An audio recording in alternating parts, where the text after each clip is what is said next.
I'll mute it. Oh, No, it's fine. It's totally fine. It's live again though. What? It went offline for a few seconds. Yeah, he did that on I purpose. stopped the stream and restarted it so we could record. Gotcha. We had a better recording. So, we can get started.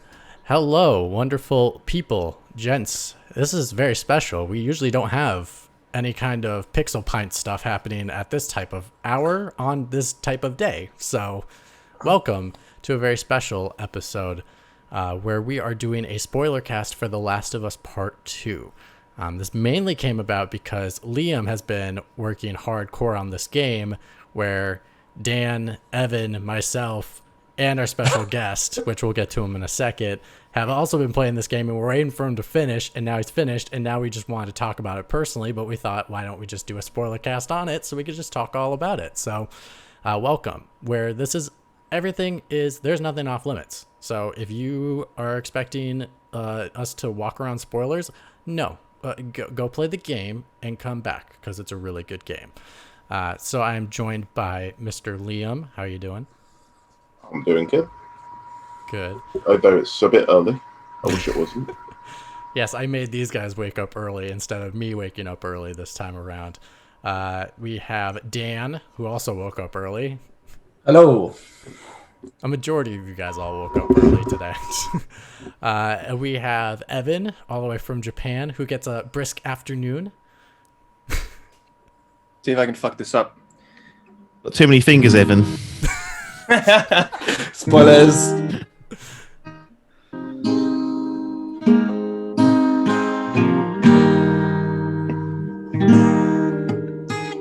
Fucking fuck. Oh, wait, I'm not supposed to do that on YouTube.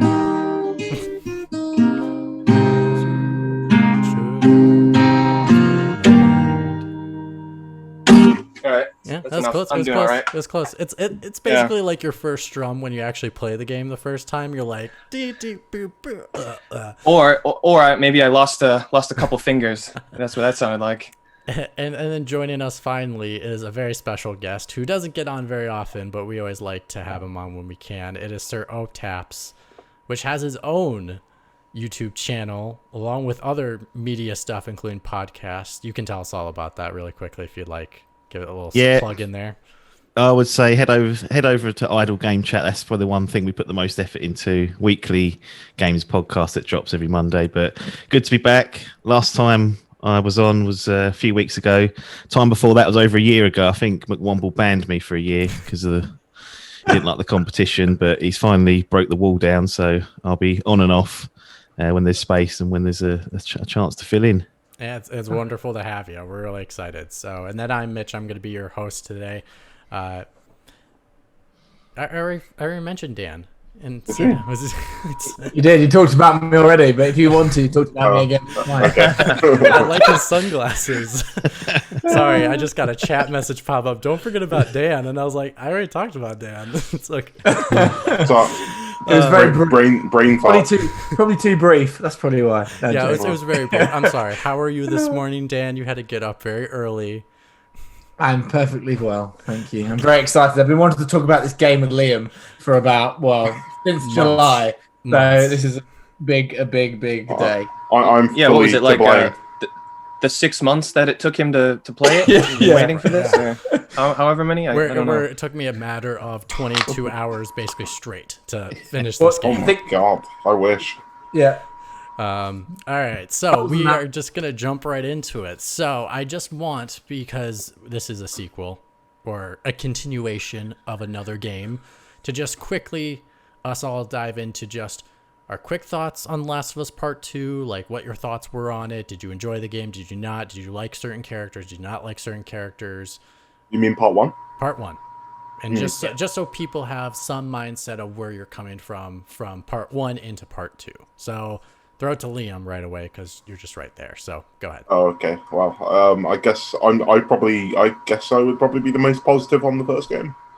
I mean, when it came out, it was my favorite game I'd ever played, and I thought, yeah, this is what I want the industry to do. You know, push the limits of things and progress forwards. You know, I love the characters. I love the world and the cordyceps virus. I like the writing I still like the writing a lot, and I like the way the game's structured and the way it just blows everything out of proportion at the end. It's just I think it's a marvelous game. It's kind of weird because in a lot of ways it's kind of outdated by the standards now set by the new game, but I still love it, because it's very much, people will remember it for different reasons, but it's like you go back to the first game, like I don't know, a few years from now, as a person experiencing the franchise for the first time, and they'll be like, this wasn't what I was expecting, because it's from 2013. All right, Dan, what is your thoughts on the original, the first? I enjoyed it. For a PlayStation 3 game, I'm kind of on Liam's side. It was kind of did something like not what I expected towards the end of the generation. And I was like, oh, if this is like what the standard is going to be for PlayStation 4, I'm in. And I think, well, we know that's been proven right over and over again with Sony First Party. So I was very excited for the second game. I don't think I was... it's not probably my favorite game ever up until that point, I don't think. But I definitely enjoyed it. I like the dynamic between Joel and Ellie. I didn't get as irritated as other people that some of the mechanics with Ellie running out of cover and stuff. I think some people would like freaking out at the time. Oh, it's so fake. Oh. It's like, it's a video game. Come on, calm yourself. The fact that she's even there the whole way through and it's not so crazy was an amazing feat at that point in time. And obviously we'll talk about this game in a second about what they did to manage that going forward. But all in all, I enjoyed the game. I was coming into the second game wanting to play it because I enjoyed the dynamic between Ellie and Joel. So it was quite interesting playing this one. But I'll go into that as we get through. Mr. OTTPS. Yeah, I mean, the original's, in my view, a great game. Almost like a perfect swan song to the PlayStation 3. Like the positive reviews. No. He walked away. He just couldn't handle it. I've lost him already, but I think it's like a great swan song for the PS3. Like, to finally get that console finished off with that is a great feat. And it showed a different side to Naughty Dog as well in terms of like the tone and the mature sort of themes that they were dealing with. And for like me, I enjoyed the Uncharted games, but this was almost like a second breakthrough game for Naughty Dog in that, okay, we can go down this path of like a bit lighter, a bit funnier, action orientated game, but we've actually got this other darker side in our locker that, people after a bit more of a mature storyline can get their head around. And yeah, a great game, certainly one of the games of that generation, if not my favorite, but certainly positive on that game, despite some minor flaws which all games tend to have. Mr. Piotrowski. So I played it back when it first came out in 2013, and recently, ramping up to The Last of Us Part 2, I played it, I believe, late last year. Mm-hmm. Tried out Survivor mode, where you can't see through the walls, which completely changes the game. In Clarity, you played like a really, really interesting way. On PS4. Yes, on PS4, yeah. So it was, almost 7 years apart. And although, yeah, some of it is a bit antiquated because 7 years of progression in game design and those types of things, and games piggybacking off what The Last of Us did and so on and so forth. You know how Tomb Raider and Uncharted keep going in circles with these types of added mechanics and this and that. But yeah, it's still a great game, even playing it last year, and it's one of my favorite games. And one thing that I thought about, at least this time, is just the level design is so good, and they really, because they do linear levels, they just do a great job of putting you in interesting situations. And you're going from building to outside, but they just, some of the verticality in the levels, and obviously some of the set pieces are with the tank and with the suburbs, with the brother and his the guy and his brother, and then going through the sewers and learning about Ish, and all that stuff is just, I'll never forget those moments. And yeah, it's I still hold it in really, really high regard, even playing it 7 years later. But yeah, it's probably one of might just fall out of my top 10 games, but it's somewhere in the top 20, I'd say. Yeah, I'm similar to you guys. my thoughts on the game have changed over time. Playing it a second time, it came to have me realize of how the game is more on rails than I thought it was when I played it the first time. That if you're not following along the tracks in regards to playing it how it should be played, it can fall off the rails really quickly and become a little janky, from its melee controls to like how you're stealthing or how you're shooting. And also that remaster is a little rough. It's got a lot of bugs. But I think what Naughty Dog really did with the Last of Us, I'd never been shocked like I had been in a long time. It probably almost any game ever. Like Otaps had said, like Uncharted was so campy and fun that to take something that's gonna make me shock and awe, from the first scene of Joel's daughter dying, even though you saw it partially coming, the moment of the acting between the actors, the realism in regards to how the motion capture was, like it felt different than any other experience you could imagine. So I think it really is a good game. Probably not in my top 10 best games, because I think this game is better. So that's just my personal. So, but definitely did enjoy the first one. But as I gotten later, I was like, some gameplay stuff on that is a little janky and a little bit of maybe could have been more refined for that time, and maybe it was just the story that helped cover over those things and you didn't notice them as much. So all right, so how we're doing this, because there's so much, and there are usual spoiler casts that will only talk about as long as they can, and then they'll stop and they didn't cover everything. We are not leaving a stone unturned on this one. So if you were mad about people that forgot some parts, we ain't going to stop this stream until we got everything. So look forward to that. So we're actually going to go... See you in 12 hours. Yeah. Yeah. So we're going to actually go it by plot. So we're going to take it from the beginning of the game all the way to the end of the game.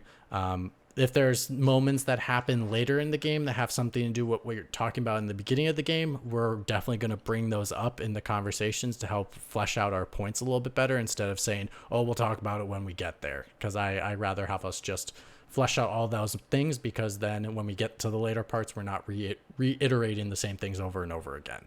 So, and I'm just going to lay them out and you guys just go ahead and attack it. But we start in Jackson with this wonderful scene of just, well, first fixing up a guitar and then riding down some horses, and you kind of see the town of Jackson and like how the community has been built up since then. And Joel is gonna go see Ellie and give her the guitar, and you kind of hit those moments there.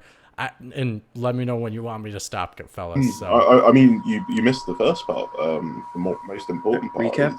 is Joel telling his brother what he did. Yep. there you go. Yep. I mean, it's sort of That kind says of like the whole game. surprising, just going straight in there, like straight with dealing with the decision he made at the end of the last game.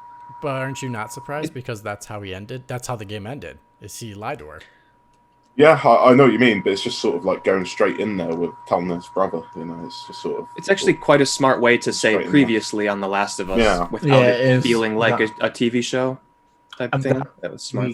Hashing things because he's telling it in like from a story perspective. It doesn't feel like, you're right. It doesn't feel like last time. Like it actually like adds to the narrative. It's also a nice insight into his thought processes behind it. It's his way of justifying it. You don't hear it. You just know how he feels, but hearing it from him is quite interesting. Yeah, I think it also signals a little bit of change in Joel. Like at the end of that first game, I assumed he was taking that to his grave. Like he would not share that information, the actual truth. But obviously, it's been 5 years or so since the first game. They've obviously settled in this community. Maybe he's becoming more normalized to being around people and sharing things. And Tommy's his brother, so I thought it was interesting that he did share that with Tommy, and because that was something that was obviously weighing heavy on him. Although he makes no apologies for what he did, it's still, it was a difficult decision that had to be made.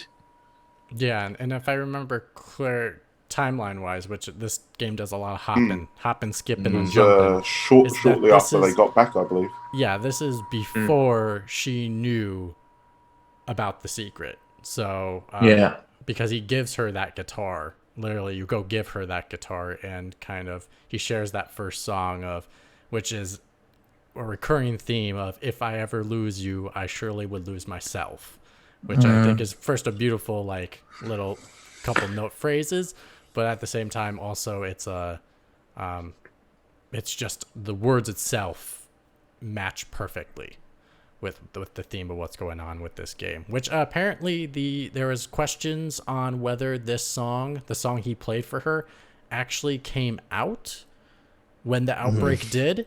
And Naughty Dog confirmed that the single came out before the album, and the album did not release, but the single was out there, so he could have played that song for her. There was a YouTube video of it, apparently, at least a live performance. So yes. Joel, we're led to believe Joel was on YouTube and went, "Oh, that's a good song. I'm going to learn that one." Yeah. So that's their justification with the album not releasing, but he was able to see the YouTube video. So yeah, he has that conversation with her, gives her the guitar, shares that song with her, and saying I'll give you more lessons later. She kind of has her own little shack spot, which I felt weird because I thought she would be in the house, but I guess she just wants her own space. She's cool with the garage. I'm like, hey, how about the giant house? Can I have one of those? I like how this is giant community, and Joel a single man, he gets a huge fucking house. He doesn't need all that space. And to me, Joel's not the type of person that would care to have all that space. Plus, he's a changed man. He's drinking fine wines. Yeah. Plus, when you go to that house, there's nothing in it. But I did wonder that actually did I know maybe not. Maybe I've just completely missed this. But I thought maybe she lived there to start with. We just never saw that. But maybe not. Maybe I've just completely made that up in my head. That's possible. I was wondering if Ellie lived with him very shortly when they first got there, and then she moved out. But maybe I'm just completely made that up in my head. No, maybe it was more like Joel's hey, do you want your own place? Because she's 19. She's not a teen, even though she is a teen. She's not a teen because she's all grown up. It's only up the road. What she killed. But that's why I thought she was 13. So or 14. Yeah. So it's she's grown up. But that's what I thought. But I thought when they first got there, cannibals. when they first got there, I assumed that she lived with him in the house, and then eventually, do you want your own place? That's why he had the big house, and she had the small little pokey garage. They did have to have time to set that up, so maybe that was the case where it's oh, well, we're not going to use this space. You want to just have it be your place? Or maybe she was in there often drawing or something, or writing, and then and then he's well, why don't we just make this your room? It's okay, cool. So then we zip-bool, I think it's 5 years later. Am I right? Oh, I should have looked this up. My bad. Yeah, we get the 5 years later. We zip up a bunch of years later, and she has to go on patrol. Now I gotta pull up my notes so I remember the names. It's been a while. And she's going with Jesse, and they're gonna go. Yep. He's getting her to go on a patrol, so they go walk around the town. And then you run into a snowball fight because Ellie kissed Dina. Kissed her at the dance. So you ended up talking to her for a quick minute, and they're oh yeah, it's nonchalant, whatever, blah blah blah. It was cool. Yeah, a bit of exposition. And then the snowball fight, which I do have a question about the snowball fight. Did any of you lose the snowball fight? Can you lose? You can, and there's a special sequence when you lose. Oh. Is that? I'm not losing to a bunch of little kids. So she falls to the ground. Yeah, me neither. And they all run up and all tackle her at the same time. So they just all body slam on her. That's funny. It's an adorable. How do you Gotta lose all the gamer credibility for losing that snowball fight. Sure. What I would say is before the snowball fight though, when she opens the door to Jesse. I thought it was a weird dynamic because I was surely you were dating that girl. Why are you really cool with it? I was a bit confused actually how chilled he was, but fair enough. I was just was that how you'd react if you just saw your ex-girlfriend who literally broke up with you maybe yesterday kissing like you, and now you're on patrol together. I thought there should be a bit more tension between them, and maybe there was, but I didn't. When that first initial opening the door, I think Ellie felt bad, but I think he didn't react the way I expected him to. Which did any of you Different not world, I see guess? the I don't know. first trailer? Yeah, maybe. The E3 trailer with the sequence at the barn. Did any of you not see that sequence? Barn. I was just The about to first say E3 how, with the demo. Yeah. Yeah, Like you all saw the barn demo, right? Yeah. Okay, because I was going to say it would be interesting to get someone's viewpoint on that situation, because that is a big sequence with Dana, and that gives you a lot of context going into that situation that I wonder if someone fresh would feel like what the hell's going on? Who the hell is Dana? Like, where's this kiss coming from? True. Because we have all that context. Like, we saw the Yeah, kiss. true. We met him. We met Jesse already. So, like, Yeah, I've seen I that suppose. trailer. And that was a lot of story content all built into that, even though we don't get that sequence until the very end, near the end of the game. But, like, Yeah, I thought it was done quite well. I think that's the first time, like, a game trailer actually helped me understand context of a game going into the game, which was really just interesting in general. I must admit, I did find it a little bit jarring. Like, to begin with, I was just like, it's kind of strange, just because it does the characters a bit of disservice, like not going into that scene, even reminding people of it. And I imagine it must be worse for people that never saw that trailer. But I also think that when they do actually drop that scene where they do at the end, it's more impactful. Yeah. Because it's right at the end, and so I don't know. I know what you mean with him. I thought it was strange that they were making you remember an E3 demo rather than. I must admit, I kept waiting for them to do a flashback to that scene, and it never came. And then never by the end of the game, I'd forgotten about it, and then it's here. Right. So, go ahead. One quick thing: how did you guys feel about the walk through Jackson? Similar to how you kind of walk through the streets of Boston, get a bit of exposition when you're following Tess, a bit of a world building through seeing people talk, and you see get that sequence the soldiers where like checking their temperature. Apologizes to Ellie because he called her a name or something like that, and he gave her a sandwich. Yeah. Did you guys want to see more of Jackson, or were you fine with like, okay, this is not part of the story. This is just the initial setting, and we're going to move on quickly after that? I don't know how I feel about that. Like, I'd like to stay there a little bit longer, but what am I going to do? Like, go on a run, come back? Yeah, I think initially I was thinking I want to see more of this, but because of what comes afterwards, it's quite clear why this is smaller, because in the overall scheme of things, it's quite a small, part of the story. But initially I was, when we started leaving Jackson, I was like, that's happened really quick. But I thought we were going back at some point, but no. No. Can I mention a thing that not wound me up, but I was a bit like, graphically at the beginning of the game, whereas so all of a sudden you had your snow prints in the snow, which I really loved, and I love the fact that you were like sinking into the snow and it's hard to walk, and then all of a sudden it was gone, and that really wound me because I was oh, this is amazing.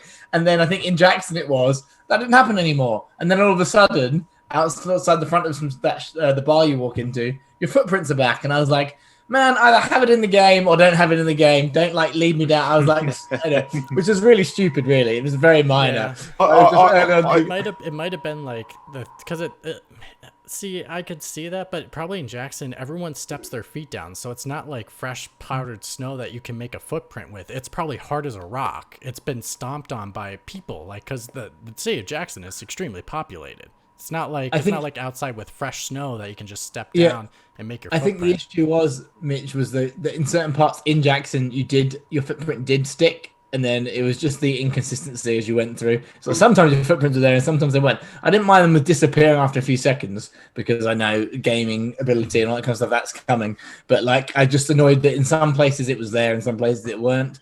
And it didn't seem it's a blessing and a curse for Naughty Dog, because you see mud and the physics in Madagascar and Uncharted 4 and how the rope works and stuff. When it doesn't work, then that's when it sticks out. Even if it was any other game, you probably wouldn't care. But because it's a Naughty Dog game, you're like, you would think that they'd put that attention into it. It's a very small thing, and actually, nothing else got my attention the rest of the game. It's just that, because I think I was so blown away by how amazing the snow looked at the beginning of the game. Like this Yeah. was like 5 minutes later. So then I started looking all the time then, and I was like, "What? Where's it going?" Yeah, so that's why it was just one thing I remember from my my playthrough that just stuck with me a little bit, and I was like, "Oh, I remember talking to you about that way back in May. No, not May, June, when the game first came out. I didn't know at the time it would take me so long to complete it, but I was saying that the funny thing about that was I was a little bit peeved about it because I thought, when you've got all of this quality and polish in this game, yeah, and then you have one detail that doesn't work out, it takes you out of the game a little bit. You know what I mean? And that's kind of what I was saying." Yeah, and it's funny because at the start of the game I was a little bit unimpressed, but it's one of those games that weirdly is more polished the further you get through it. I've never had an experience like that. It's quite strange. All right, so we leave Jackson to go with Ellie and Dana because apparently Jesse has to go somewhere else because of a different patrol that Joel is on or something like that. So Dana apparently has gone the same route, so they all go together, Dana and Ellie. And so during that time, obviously, they have their conversation about their thing, and is it a thing? Is it not a thing? Whatever. Journey through that and kind of go to these outposts in the process. Trying to think if I'm missing anything else. Is it right? No, it's during the kiss. Okay. So that we end up getting our first sequences with clickers, combat, just stealthing, all that kind of stuff at those outposts. Yeah. And then we also get a sequence where then they go into the library because of the snowstorm. Not the library. Is it the library? It's the library. Like that. Yeah. Yeah, I think it's the library. They go into the library because of the snowstorm. And that is where they figure out that it's one of their old friends' places. I forgot his name already, but he has a secret stash of things. That's where you learn to upgrade your weapons. That's where if you find a secret PS4 or a PS3. You find a lot lot Sony hardware. There's a lot of PS3s. There's loads of Sony hardware in this game. Like, I think you even find 2 games. A Ratchet and no, it's not. It's Jack and Dexter. Uncharted game. 2 is one of them. Uncharted 2, and I think Jack and Dexter's the other one, is what they find. So then you find the weed stash. Yeah, that's what I thought was funny. The weed scene was, I thought, fair enough. They're teenagers in the middle of a snowstorm. What else do you do? How did you guys feel about that opening section? Like, obviously, the section that's supposed to get you used to the mechanics of the game.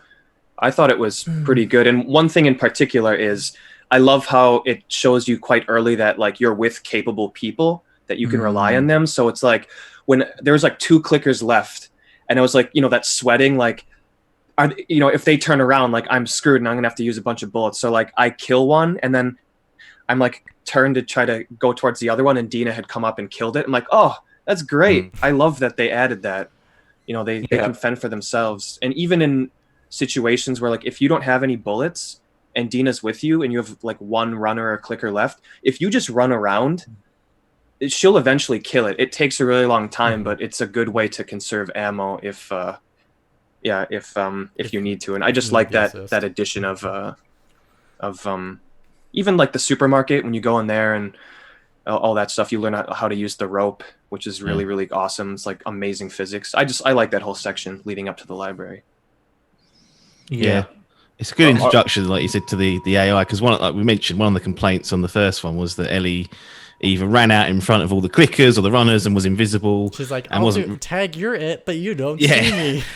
And I don't know whether that happened. I don't know whether they're visible in this one. I haven't quite worked out. It felt like sometimes they were, sometimes they wasn't. But in general, before combat, they were behind you. They never just ran out in front of you. And like you said, Evan, the capability of them was far improved. They're not just there to dump, storyline advancements on there. They actually are capable of helping you out when you're in a jam, which is useful. And then when it happens in a cutscene, it feels more natural because you're like, oh, this has happened during gameplay as well. It's not just being saved for that cutscene moment.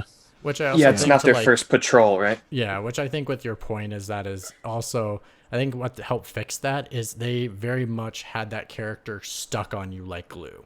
Yeah. Like they were behind you constantly.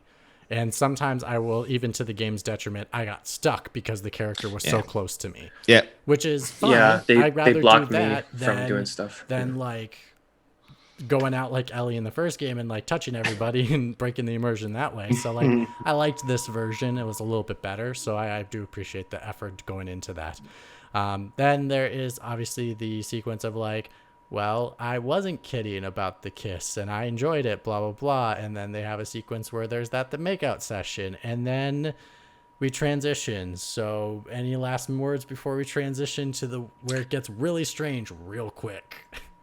How about that jar full of joints? So like moving that finger on, I'm like, oh my god, what is this? The Order 1886? This stuff looks amazing. Yeah. Just attention to detail. I really like how The Last of Us manages to make you care about a character that you never meet. You know, like Dina's friend though, like the friend, whose name I can't remember. Yeah, also, but I love the way they talked about him and like. Well, then you have his letter he too. was going through. Yeah, and she I think she finds like a love letter that's that he's received. It's a letter from his wife telling him not to leave. But he's doing it to help protect them. So she's like, please don't leave. Like, we will be okay. Like, stay with us. And he's leaving to go with the Fireflies.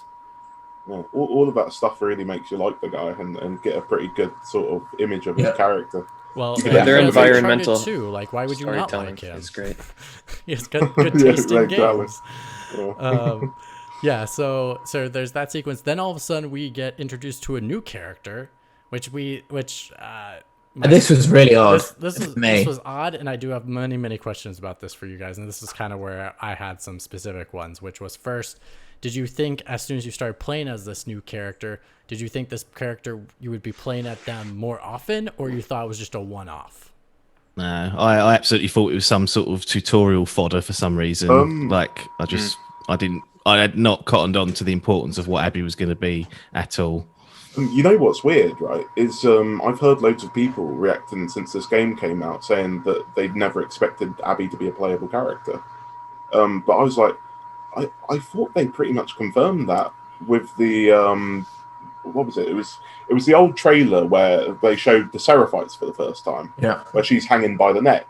And then the trailer ends with the clickers coming out of the bushes and you sort of being put into her sort of camera position with her holding the hammer and you're like, oh, she's a playable character. And I'm pretty sure at the time Neil Druckmann said she'd be a playable character. No, he never said that. Oh. He intentionally left out that Abby would be playable. I just assumed. And also, the camera doesn't pan backwards to show that she was playable. It only is forwards. You're facing her like a movie. No. At the end of that trailer, it's coming from her eyes, where you're looking into the bushes with her, and you're situated behind her, and you can see her holding the hammer.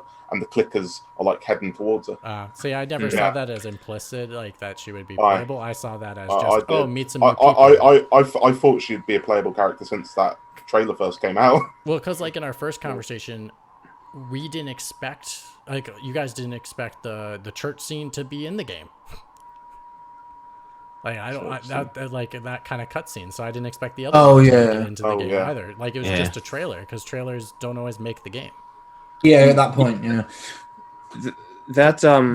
I only watched the initial reveal about when Dina and Ellie kiss, and then it goes to the E3 sequence fight with the Seraphites, where the parking garage, and then they released the trailer with Abby. That was so long ago, I completely forgot about that trailer, and I stayed away from any other information on The Last of Us 2 since that trailer.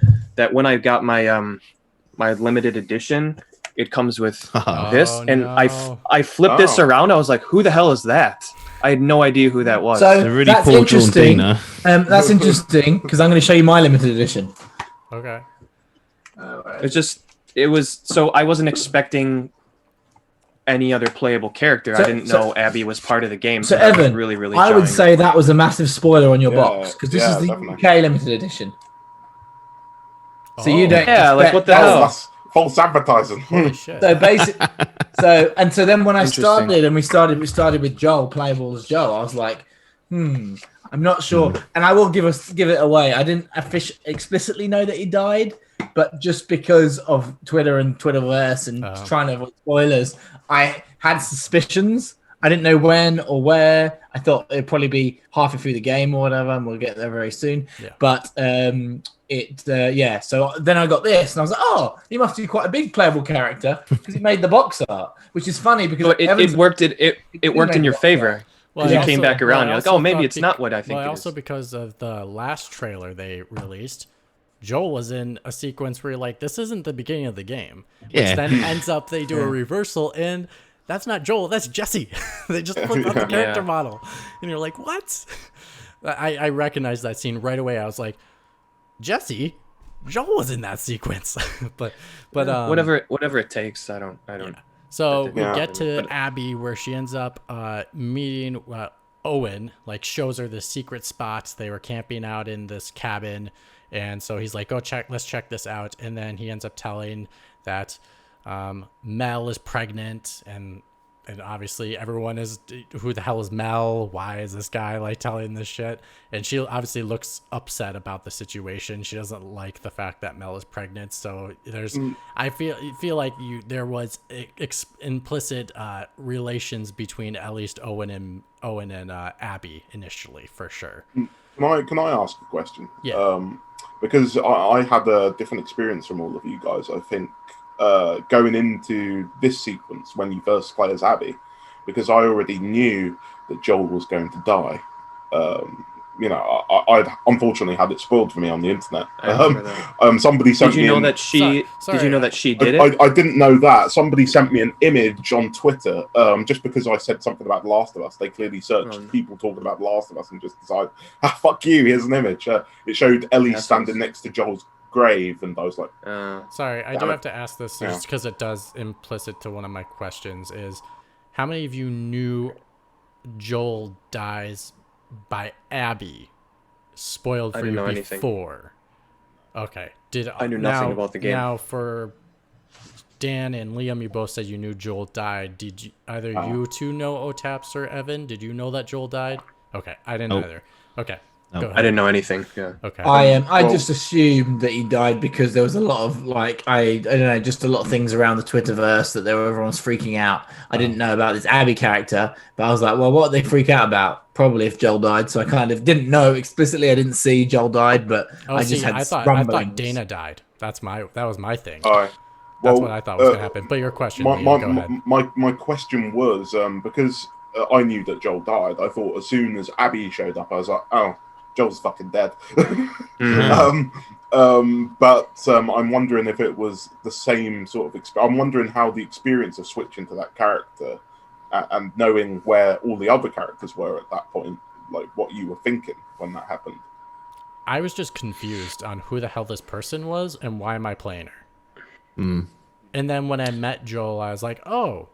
So, like, obviously the sequence leads up to more tutorials, but then you end up meeting up with Joel. Joel saves your life, and then we'll get to the part, just to the cabin. We won't get to the part where she does the stuff, but she meets up with Joel and also Tommy, and they are just basically trying to escape because they're all coming. They're all coming for them, and they ride the horses. She's like, we have a place that will be safe, and they ride out to that place, and they make it to that place safe and sound. How freaking awesome was that whole sequence? That sequence is incredible. It was so good. And I like how... Oh, sorry. No, sorry. And what I'd say is that whole, when she that realization by her that is Joel, like in that, when they're just about to get on the horses and he goes, Joel, and they talk, Tommy and Joel both talk to each other and say their names, that realization by her that who it is, like the look on her face, her facial expression, you're like, oh, that's interesting. When I wasn't actually thinking anything about who she was. See, I didn't at that point, I was like, oh. See, I didn't catch it the first time. No. But the second time, when I knew, she says, my name's Joel, and there's a pause, and you think she's still freaked out from the clicker almost getting her and him saving her life, and that's what you initially think. But then you realize, when you know what's happening later, you're like, what the hell? Like, she's like, you're the guy.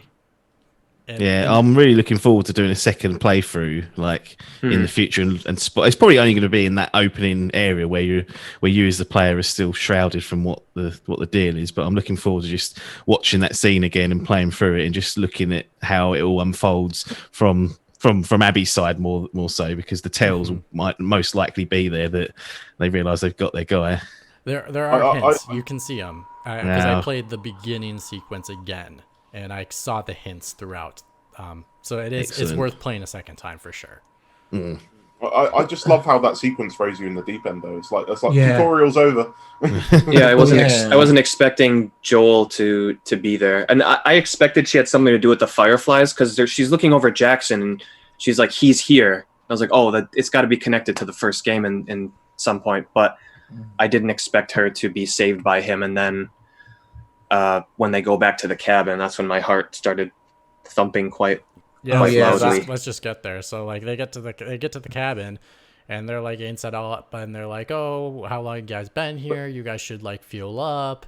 And all of a sudden, then they go, hi, my name's Joel, and I'm Tommy, and this is my brother Joel. And then all of a sudden, everyone, and you also catch this, is everyone gives him the weirdest look all of a sudden, and many people turn to make a circle. You catch it right away. And he goes, sounds like you know us. And he's like, we do. Yeah, you all heard of us before. Shotgun to the knee. Yeah, that part, that's when I knew. I was like, oh, I fuck, he's not getting out of this. Yeah, that I like how it was brutal. Yeah. With the shotgun blast, it wasn't like a punch. Yeah. To knock him to the ground. No, it was serious. It's like a serious blow. You got to remember, this man just absolutely obliterated a whole firefight base on his own. Like, they probably think he's the devil reincarnated. So you're not going to punch him. You need to do a shotgun to the kneecap. And there's no rocket launchers no longer in this game, so they can't rocket launch. The shotgun to the kneecap was totally justified for them, because that's what was required. I assumed I still thought he was going to get out of it, and like Tommy would get killed saving him, or some sort of. I didn't think they would actually do it. And I knew as soon as it was a kneecap shot, I was like, he's not getting out of this. Like, no, I have one leg like Herschel at The Walking Dead. He'll be fine. He'll get through this. But and then we get to. So I mean, I know there's a sequence where Ellie, Dana get found together with, and Jesse finds them, and he's like, oh, I'm not gonna look, blah blah blah, and he's like half upset but not upset.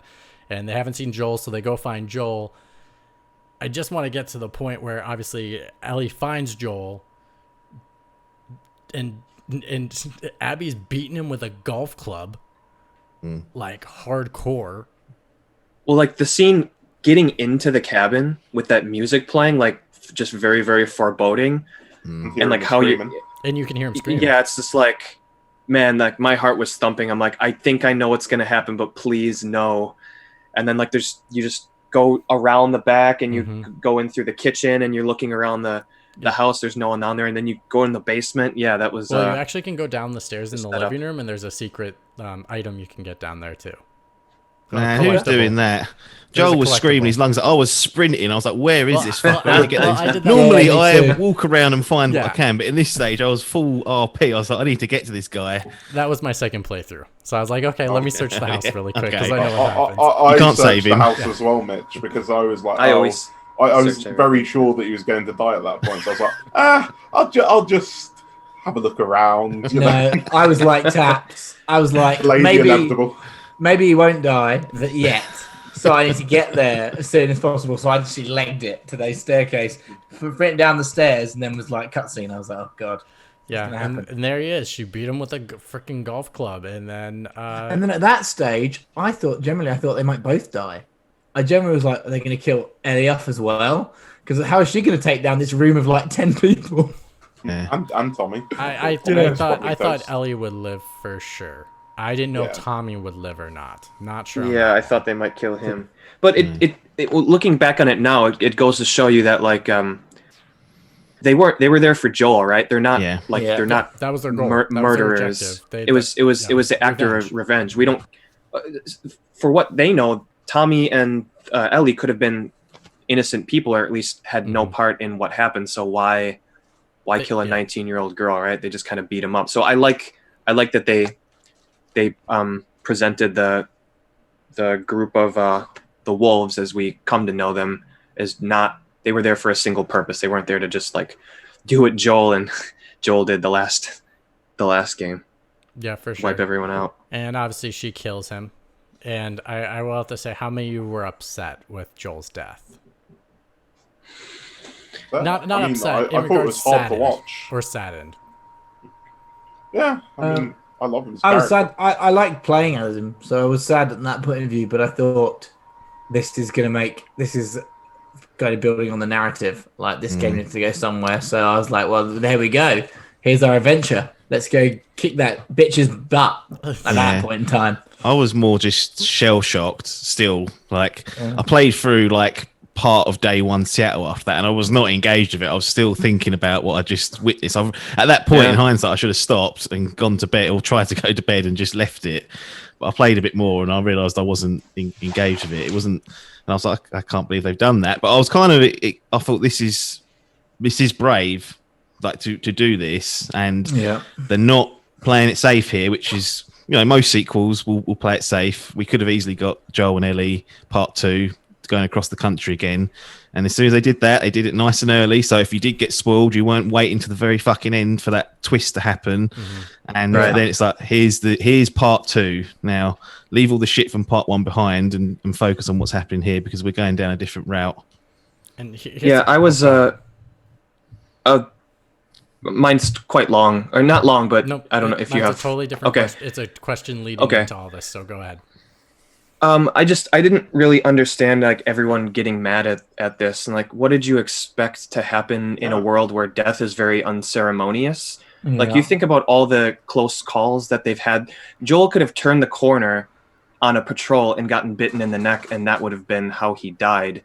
In this hostile and dangerous world, any of these characters could die in a whim, and some of them do. They turn a corner and get a bullet in the head, and it's quite shocking. So I like that the game was challenging us in terms of the story. A lot of the reviews on YouTube were like, I wanted to be buddy up with Joel and Ellie, and it's like, you wanted the first game again? Like, that kind of story arc has finished, and I didn't get how angry people are. I like that I was challenged, and I didn't like what happened. It was like when the Mountain killed the Viper in Game of Thrones. Oh yeah.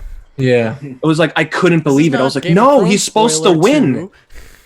So he is supposed to win. The Viper's supposed to win. So it's like, I love that the game set me up to not expect the expected. Like, we're not all going to get out of this clean. And The Last of Us 1 was like that in a way too. So I like that they set me up for not knowing exactly what was around the bend. Just quickly, like what you said there, just because you necessarily didn't like what happened, it doesn't mean that it's a bad piece of storytelling or a bad plot point. And that was right. And this is kind of the first time I've gone through it where I didn't necessarily like what happened, but I still enjoyed it. Like, it was as a narrative. I was able to detach what my expectations were and what I wanted, projecting those sort of feelings onto the game, and just sit back and experience the story they'd told. And it made for a much more better experience. It was obvious that lots of noisy people couldn't do that. They'd already projected what Part 2 should be and will be, and that was not the case here. And I really think if you can detach yourself from it, you have a much better time playing through this game. Just going on to Evan's point, I think they forgot how many people just died out of the blue in the first game. So, like, for me, that was like the game. The game was, you went into a story cutscene and you didn't know who was going to end up being alive in the end by the end of it, because so many times in the first game you were like, oh crap, they've just killed off that character. So, like, I feel like it was bizarre that all of a sudden they were like, Ellie and Joel were literally like inhuman. They could survive everything. And actually, the fact killing Joel off basically said that actually, this is life. This is the life in a dangerous world. As I said, you can turn any corner and die in an instant. So it kind of brought it back round to actually the danger of the world they're living in, and this apocalypse. So I think it needed to happen, actually. Well, to shortly piggyback off what you mean for Dan is, like, I think the time in the first Last of Us where it really hits you, like, death is legit. It's like there's no safeguards, is when the two brothers and the little brother gets infected and Joel has to kill him. and then all of a sudden the brother kills himself, and I was like, that's a moment where like death is legit. Like even because who like Trish dying in the beginning, it's like, oh, that just happens. But then you meet these characters all of a sudden in the middle of the story, and you think they're gonna maybe last a little longer, and all of a sudden, nope, cut them clean. If Joel's daughter wasn't enough for you. Of course. So to my question, and this is the question I've been meaning to ask for quite some time. So this is kind of my understanding of how I was viewing it when it was happening, and so I'm just curious if you feel the same way or if you understand why I feel that way. Is obviously not understanding that I'll play as Abby later.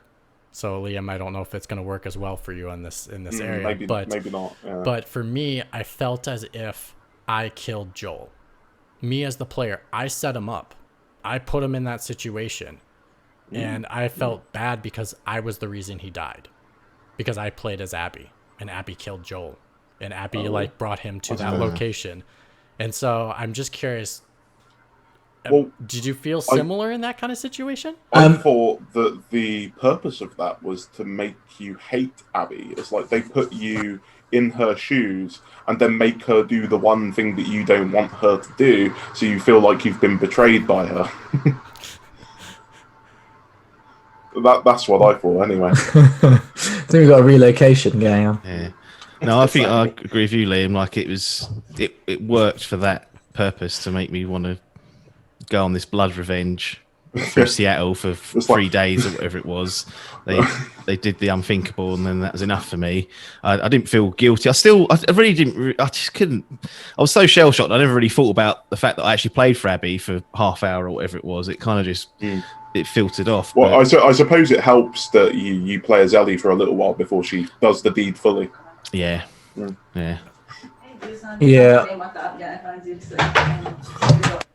Dan, I think. I was going to say.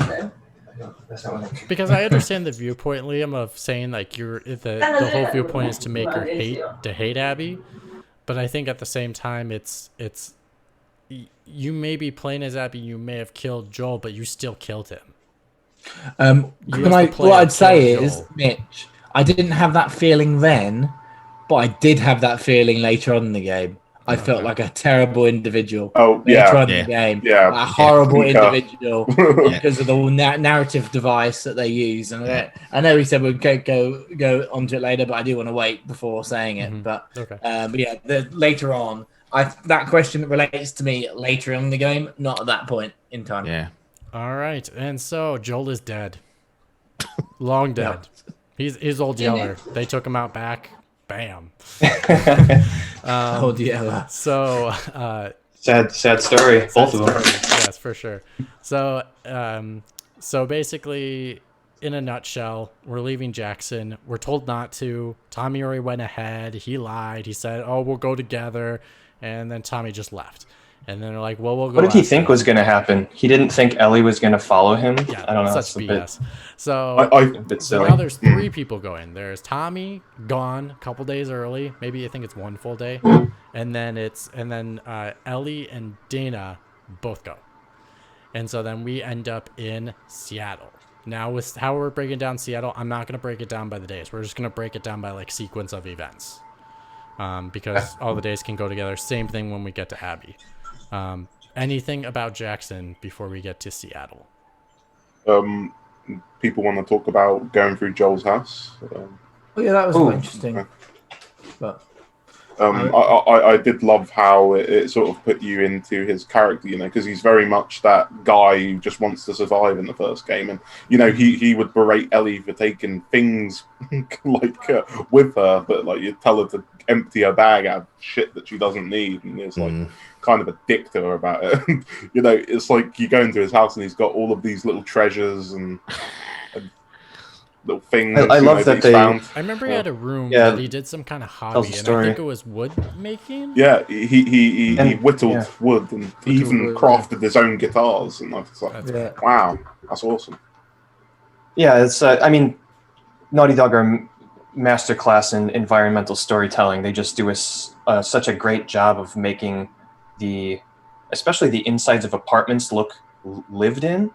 which Yeah. sounds like, oh, well, just take some snapshots of an apartment and I don't know, just copy that. It's like, no, it's not that easy. You have to each space has to be, different from the other and unique in some way to the people there, and then you have to show like maybe they stayed there for a couple weeks and held out, or they had to leave in a hurry, so stuff is scattered about, and they're just really, really good at that. And yeah, I spent so much time, much like the entire game, all I do is go around all the four corners making sure I picked everything up. In this case, I went through every single room in that house just to absorb what Joel had been doing for the past 5 years. And yeah, I just thought it was when she opens his closet and she like smells his coat, it's like quite sad. Really nice. Yeah. I had a little look out the window and I saw some bloke walking his dog. So I was like, oh, they're even rendering stuff outside the house. So Jackson is alive and well. Yeah. Yes, puppies galore. Puppies. I like how when you go to the house, there's like flowers and candles and stuff spread around. It's quite a nice touch. And she does. She does take his pistol, his revolver. I was going to say, did anyone not upgrade that out of respect? Because I left it as it was. Are you serious? I didn't even think about that. I wanted to. I didn't think blow about some it. people away. Wait, I left it. But you upgraded his revolver in the original game, so like that's not disrespectful. I know. That's growing. That's growing. No, he de-specced it when he got to Jackson because he felt safer, and he's like, "This is my OG rifle," and I thought it'd be a disservice to Joel if I changed his original vision for that revolver. And the upgrading of weapons is awesome, by the way. I love that whole animation and the detail they put into that. Absolutely, that is one detail where I'm like, very good job. So we are in Seattle. So quickly we'll talk about the open world piece that we run into right away, which is you have a map of which I love the map. Like the map is sweet. Yeah. And actually like drawing in, writing, crossing things off. Like I wish games did that more. That would be so cool to like actually have a real map in hand when like you do. It's like Fallout. You pick up a map, put like make me touch it, like use it. Anyways, so you have an open world environment where you can actually run into sequences and miss some things, which is the aha take on me sequence. That's my favorite one. Of all of them. Yeah. When she goes to the record store, they go upstairs and she sings "Take on Me," which all of you got to get that sequence. Did you?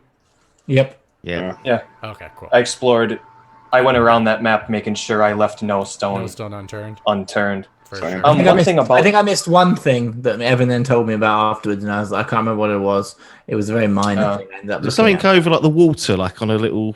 Because there's one bit I felt like I couldn't get to, but the trophy had popped that I'd visited everywhere, but it wasn't. She hadn't crossed it off the map. There was one area. There's like a tunnel that looks like you can go through it, but I don't think you can. You just have to visit that area where like the water's coming. Because there's a van there. There's a van there you can open up and get supplies out of. Right. Oh yeah, it took me ages to figure out how to open up the bloody van. Because I didn't see the freaking triangle pop up. It's just like there's you know when you first come in and you pull your map up and there's like a valley that dips down and then you go up to where like the bank is on the left. In that valley, there's like a raised section of the highway with like a truck on it, and I tried forever to try to get up there. I didn't know. Like later, I looked it up. You go up the valley, and there's a fire truck on top of the broken highway, and if you use the hose, you can. Oh no, you can use maybe the hose, the rope to go down. I thought that was cool. One thing about this area is I want to ask you guys how you felt about there only being one of them, but I'm glad that they broke up the linearity of the game with something like this, very similar to Lost Legacy, where that India section of, I believe, Chapter 3 of Uncharted Lost Legacy just felt fresh, because most of the Uncharted games is, it's quite linear and it opens up and it tries to make the world seem bigger than the actual path forward really is, and I like that Chapter 4, it's like, no, you're going to spend like... 4 with Madagascar, with the Jeep. Oh yeah, I suppose in a that area different way Madagascar was and the Lost Legacy in India. Yeah, I love that area where you could choose to attack or just travel to the 3 main sections in any way you want. And I like Naughty Dog games being more linear, I just think they're design-wise, it just works best with how they tell stories and make levels. But I did like where it's like, we're going to give you a breath of fresh air with this slightly open section before we funnel you back in. How did you guys feel about that? Were you happy that you were satisfied with just one of those areas, or did you hope to see like one more of that type of area later in the game? I think it helped you to be comfy in Seattle. Like, just because it's like Sure. one of the first areas you go into and you're in a foreign space, and it just allowed you to like explore the area, have a map, cross things off, and kind of just get comfortable with the new environment you're in, because after that it's like go go go go go go go. So And like, that kind of did break it up, but at the same time just kind of like introduced you to the environment, which I think worked. and Sure. and also you discovered you could break windows, Oh, yeah. which was bloody amazing. That was Such a when simple thing could do such greatness. I never, I was yeah, like, I I never can't get thought in. that would be one of the most impressive things. I can't get in the door, but there's a brick there. Let's lob it and see what happens. The window breaks. Amazing! I can get into all these new shops I would never be able to get into before. Do you know It how was like- frustrated And, like, people are going it to be shouldn't trying to be. play games Yeah. where they're going to be like, why doesn't the fucking window break? Last of Us Part 2 has windows that break. Yeah. Right. Yeah. No, I enjoyed the open area. I felt like it was like, if you look at the game as a whole, it's very early still. So it only broke up a really small part, and after that it's linear, with open sort of attack areas after that.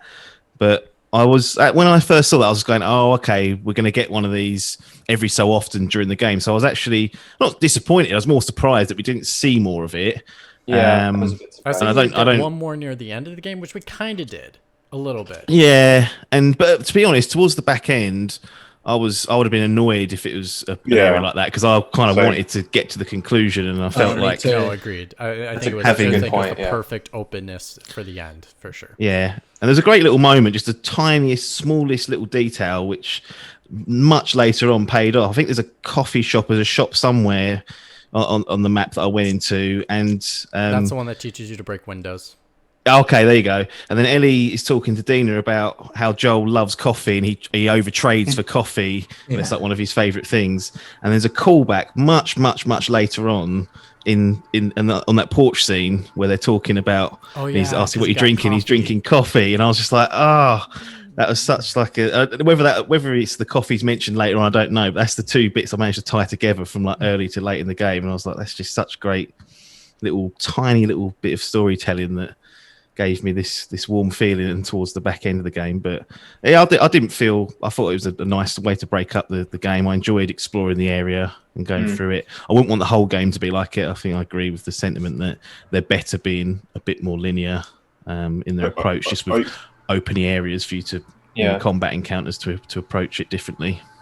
Yeah, I feel like they I could have done another one of those sequences at the beginning of Abby's sort of playable areas, but I was surprised they didn't. And I mean, I didn't mind. I thought it was really cool, and I would have been fine if they'd done it again. But I mean, the linear levels are just as good as the open levels. Yeah, that's true. Yeah. Some of that stuff in that open area as well, like the bank. You go to the bank, and that tells a story about people who tried to rob a bank the day of the outbreak. And one thing I love about that is when you open the bank, it's full of all of this cash, but the most valuable thing in that safe is the shotgun. It's like, we don't need this anymore. I thought that's a nice touch. And then going to the I was thinking synagogue as well. of Nathan Drake's ring that you can find in the bank vault. Yeah. Yes. it's So that really quite wound nice. me up. So I got the blaze shotgun and forgot I didn't see, for some reason, overlooked the ring. So I didn't get the no. complete. I think that was the one item. I couldn't remember That what was it the one. It was the Nathan Drake ring, and and I was like, man, I looked at every other building, and it wasn't. I think I was talking to you, Evan, at the time, and you were like, oh, did you not get the ring? And I was like, no, what ring? I was like, fuck. Yeah, and I think the Fortune final did thing not that baby. made it work so well is that it wasn't too big. Because it easily could have been bloated, but I think it was just the right size where you felt like you could walk away sooner if you wanted to, and it wasn't really required of you to really stay that long because you only had that 2 areas you had to go to. The rest of it was optional. Yeah. But, So I but think- I thought by exploring, I felt like you got things. I know it's like every game, but I mean, like everywhere I went and explored within that open world, I felt like I got something rewarding from doing Yes. it and spending the No, time for with sure. it. I didn't feel like I went somewhere. I was like, oh, why did I bother spending like 15 minutes, 20 minutes in here? Because everything came with some kind of reward, whether it was little bits to upgrade my weapon or like a weapon or something like that. Yeah, it was good. So then you get I think you have to get gasoline to be able to start the generator to get through the passage, and then you end up getting into the hotel, and you end up seeing those two guys that Tommy had tortured to get the information, to get the passcode, to get through the gate. And so The old Joel tactic. yes, in which she made that reference. And then we run into what I think is a surprise, and one of the other moments that made me jump besides the shotgun to the knee, which is the bomb exploding while you're just riding the horse nonchalantly. Oh yeah, And it just explodes. And I think that's what the craziness is. The audio is so quiet in this game, especially when you're talking. When they talk, so you have to turn it up super loud. But then the explosions blow up your screen to the point where it's like, oh my god, you turn it down.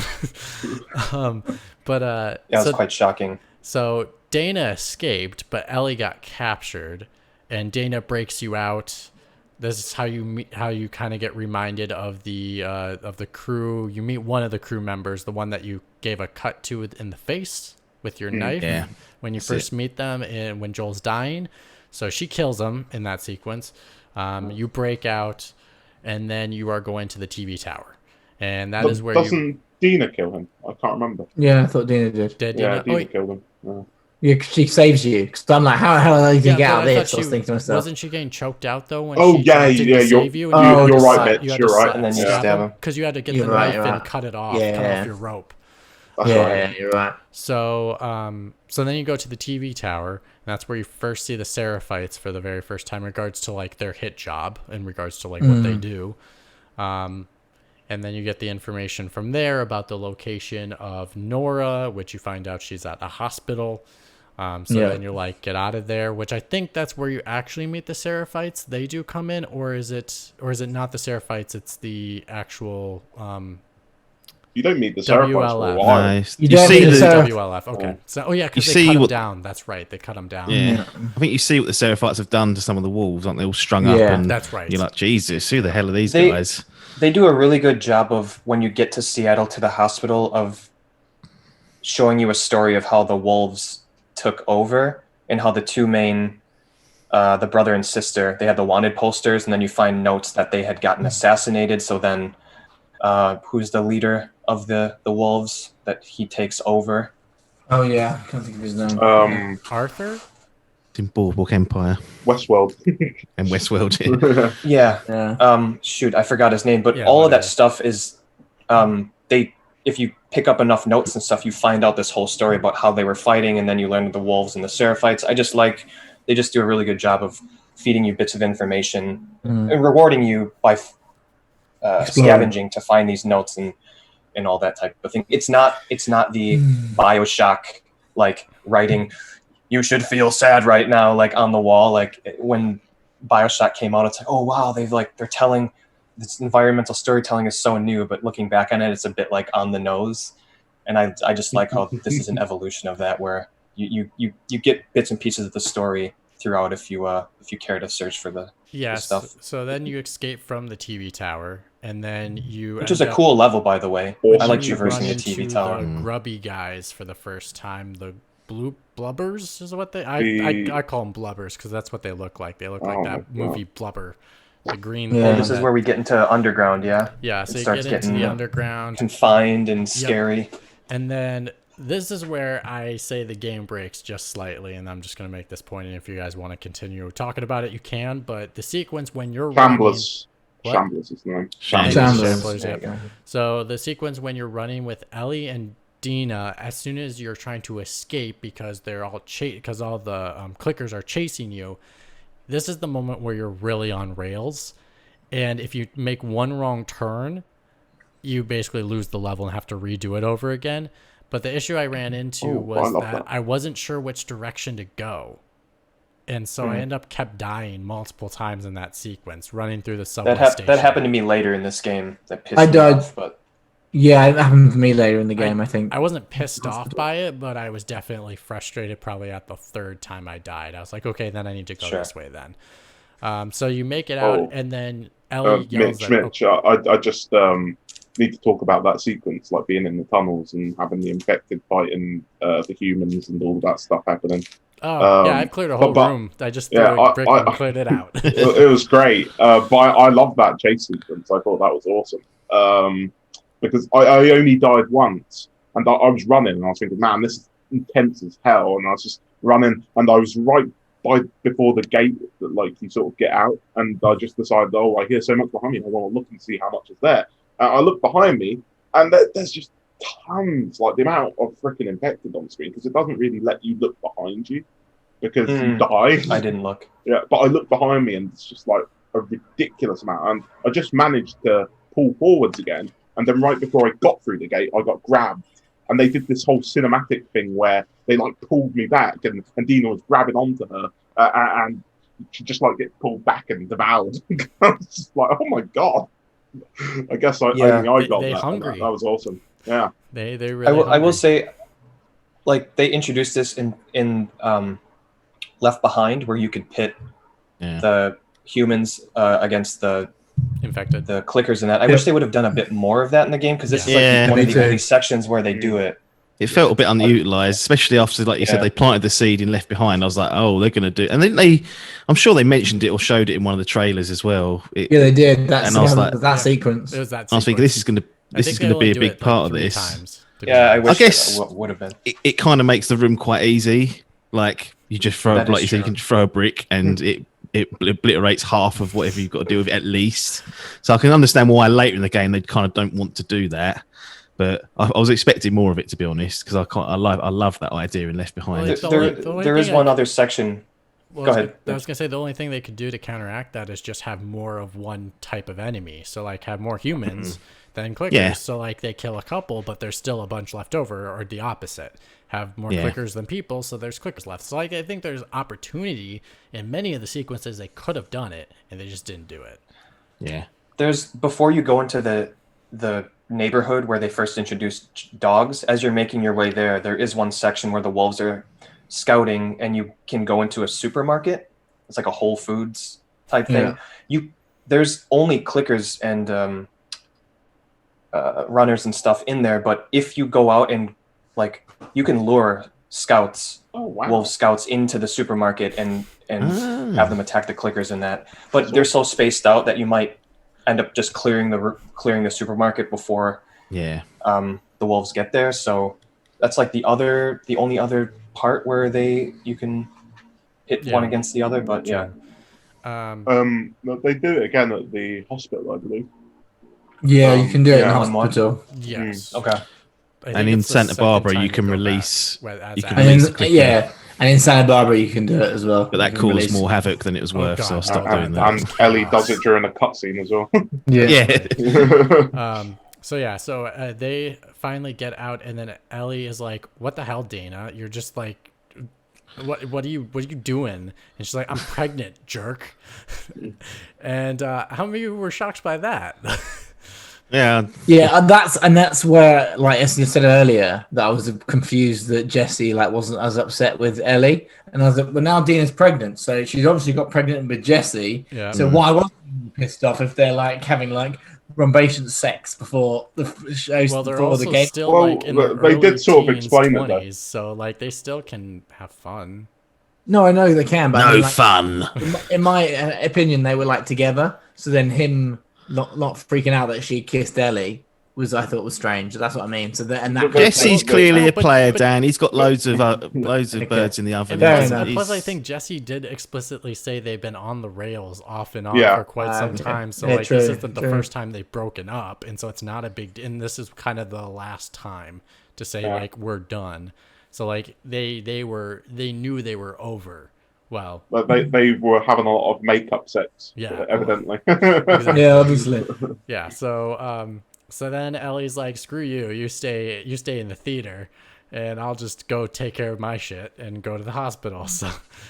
So she ends up getting to the hospital. They're not. No, I thought it was. Isn't that a flashback then? Or is Oh it not yeah, that yeah. late? Yeah. There is, Uh-oh. isn't there? Evan. We lost Evan. That's okay. He'll Oh, he'll no. reappear, eventually. I'm sure there's a flashback, and I'm like, oh, we can play as Joel again, or Yeah. Joel and Ellie. Isn't there a flashback then? Yeah, This is there's one of the a things that I museum found. flashback, I believe. This is the Yeah. one part I Yeah. didn't put in my notes. Is where the flashbacks came in. I'm sorry. Yeah, But, this You seems can just bring them amazing. up whenever you want. they're This seems great. They're great fantastic. devices I found, but when you try and do things like this, it makes the game really difficult to talk about. But it's great to play through. I really enjoyed having the flashbacks in. There's multiple versions of them, but when you try and discuss something with a mate, it makes it fucking difficult to to get the chronology right.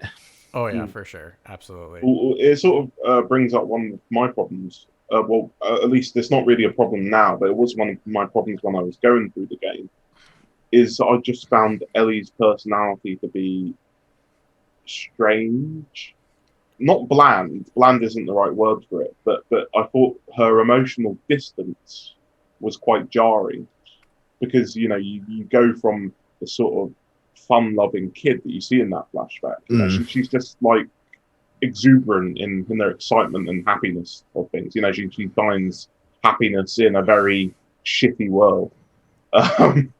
But when you meet her again in The Last of Us Part 2, she's very reserved and very quiet.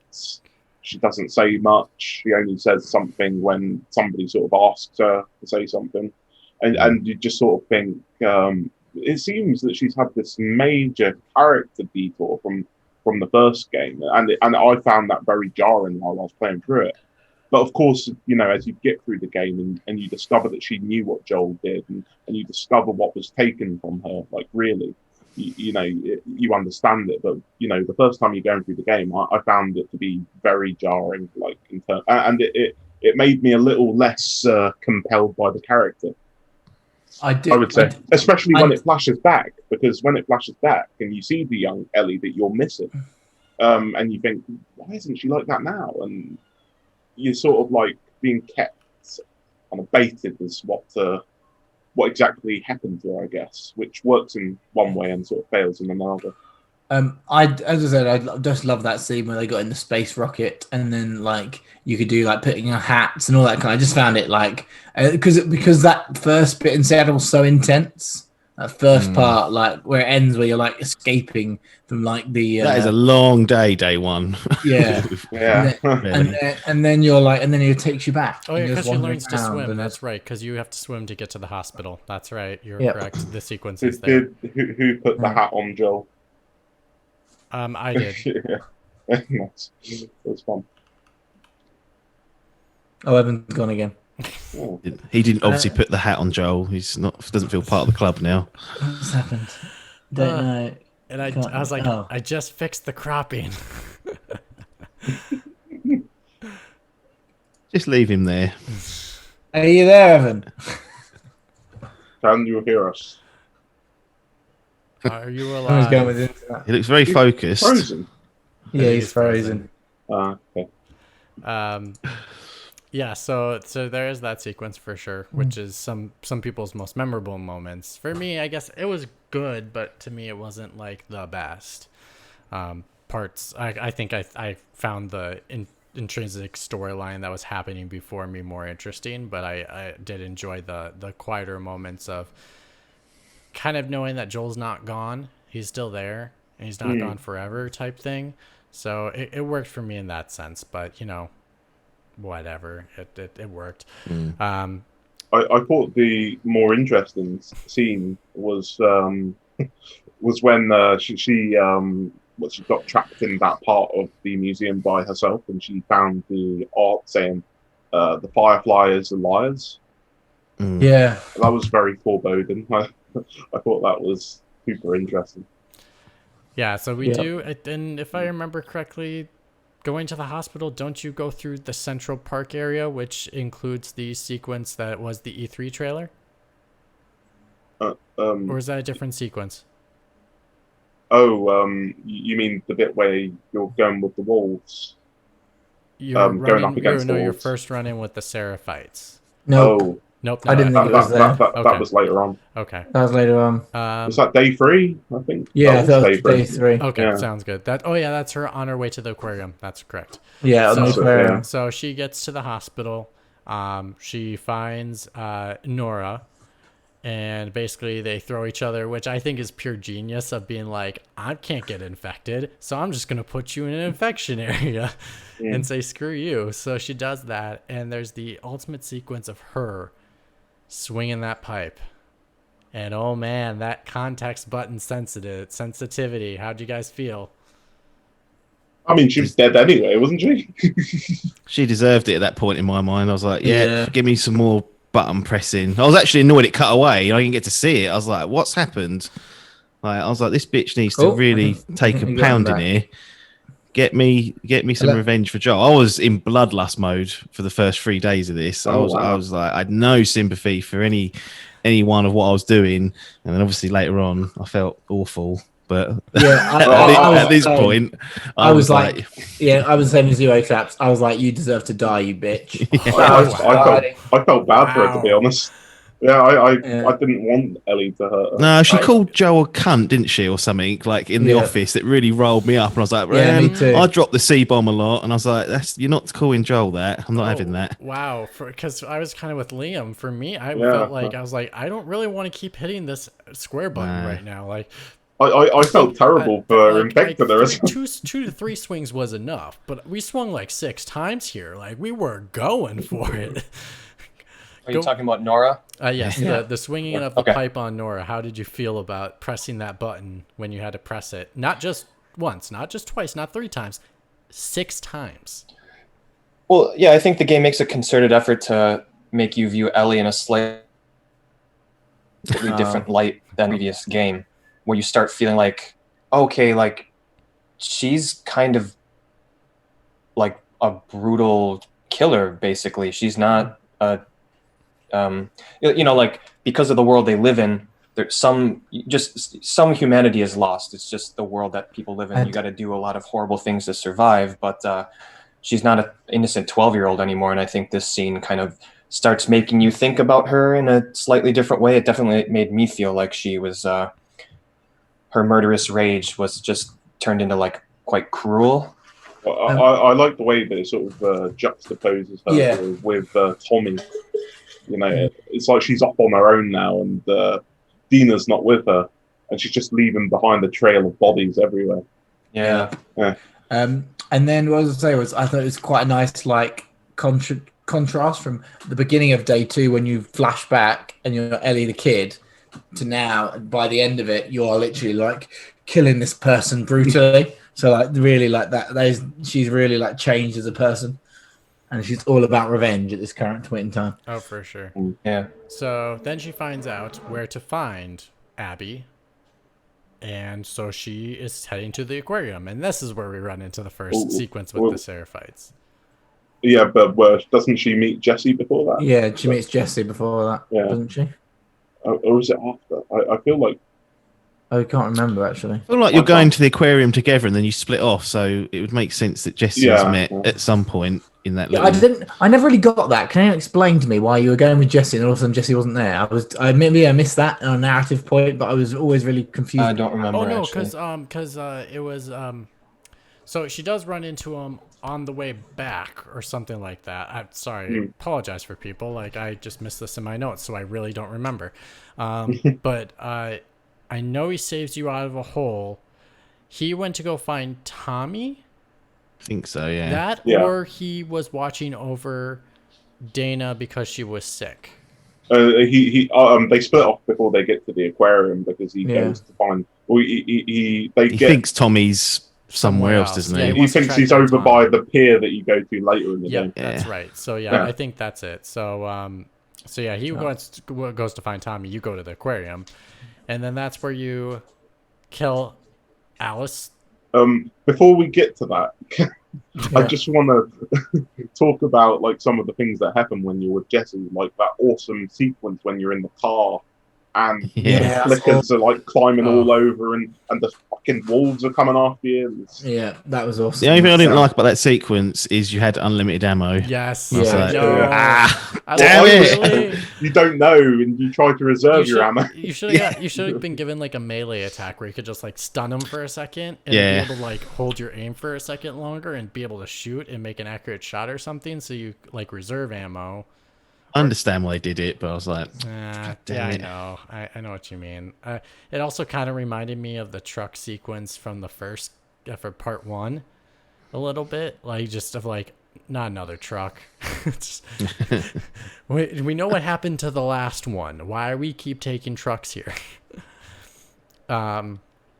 Any A couple other of things sequences. before? Oh yeah, there was the sequence where she goes into the sewer hole, where she's fighting Yeah. with the runner in that building, and then they both fall out of the window and things like that. Yes, and we do get to meet the Mm. Seraphites on our way there as well. Yeah. Which, Yeah. if you look back at the E3 trailer, the map itself is almost perfectly exactly the same, but it is slightly different. I love that. I love that section, by the way, finding out about the first time you meet the Seraphites and they have their little whistling. Yeah. Did anyone thing. else find It's- them really hard to deal with initially? Oh, 'Cause yes. Holy I'll cow, tell you yeah. why. Sorry, Took me so Evan. many Just tell you tries. why. Go ahead. No, go ahead. Because when you're dealing with the wolves, if they spot you or they think they spotted you, you can hear them. They speak English, and you can go, "Oh shit, I need to move." Because these bastards are whistling. I'm like, what are they saying? Do they know where I am? Do they? And then, yes, I'll get an arrow in the side of my hip and I have to pull it out. But I I found love it how really they changed difficult it up. to deal with. Considering they are just human enemies, I think they've done a really good job of making them separate rules of engagement for both to be successful. And that's where I actually learned the Like that, ability to say, if I can get them all distracted on one end of the map and I just run to the other side of the map, I can hold the button long enough to get through the door, I'm great. Yeah. Okay. Yeah, I did it. I'm looking forward to playing this game on the harder difficulty modes where you really have to conserve your ammo. But and, I will say in that exact sequence, though, it doesn't work as well because you do have the guy with the hammer come through that door. And so the enemies, if they are still chasing after you, they all will find you. So then you have to face the guy with the hammer and everyone else that you I hated that guy. Oh no. And I was like, oh, See, shit, that's like- not good. I didn't remember how in the initial trailer you start in the parking garage and then you move over to running inside the shop, and then that's where you take them out, and it just looks so cool.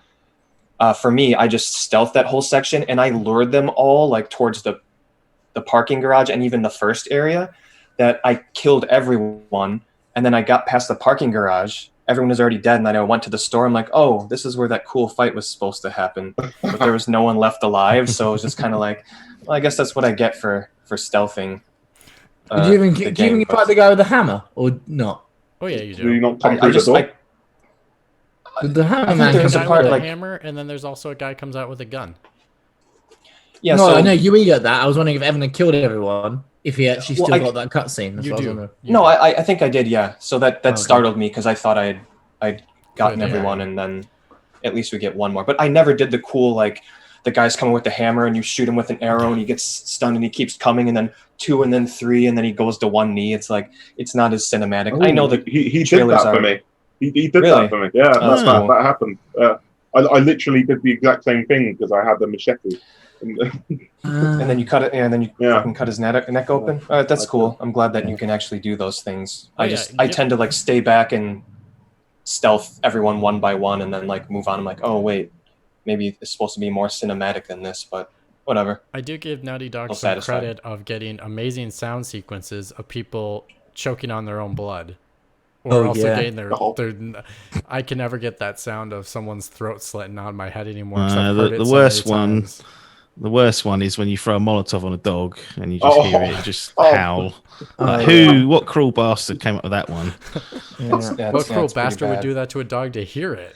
Well, I had to get out. yeah. That hospital sequence was doing my head in. I had to go. I did the humane way. I just blew them up with a proximity bomb so they didn't have to say man. anything. But That is a good tactic, isn't it? Just to plant those on Just your slam sand. one and just see them come up and just boom. it's I it's tend to- even worse when you kill their dog and they start going, Jeffrey! Jeffrey was just like, Yeah, I'm sorry. I Just going tended to to rip my throat. I tended to silence the dogs. this one pistol pop and just like far enough away so I don't have to look. But one time in the hospital section before you go in, after you kill the girl who was playing the Vita, I panicked and I ended up having a Seraphite hammer, and the guy saw me, and I just started running, and there was a dog in front of me, and I just swung the hammer, The dog's and head. it went right through the dog's skull. Yeah. And then like the guy, I screamed, and friends were over too. They were like, "Oh my god!" I felt so bad. As much as I love dogs, like how cruel. Yeah. That's was my that? wife's dog, But you yeah, ass. some good stuff. Yeah. So we're gonna get to another dog killing right now, which is Alice the dog. You kill But that. at which point we don't know it's called Alice. Yeah, you do don't we? know it's called Alice. You just kill a dog, and then you kill Mel, who you do know Fuck is Mel. pregnant when you're with Abby, and then also she reveals, and then you don't know until after she kills Owen that Owen says she's pregnant, and then holy cow, mainly Ellie just looks at herself and goes, "I basically killed Dana in my brain." So I still It's like the found first killing the one. dog worse because it forced me to. I had no like killing the dog. that I was didn't going to mind. come back to haunt you, didn't you? Yeah. I could care less about killing the dog. I cared more. I about didn't know.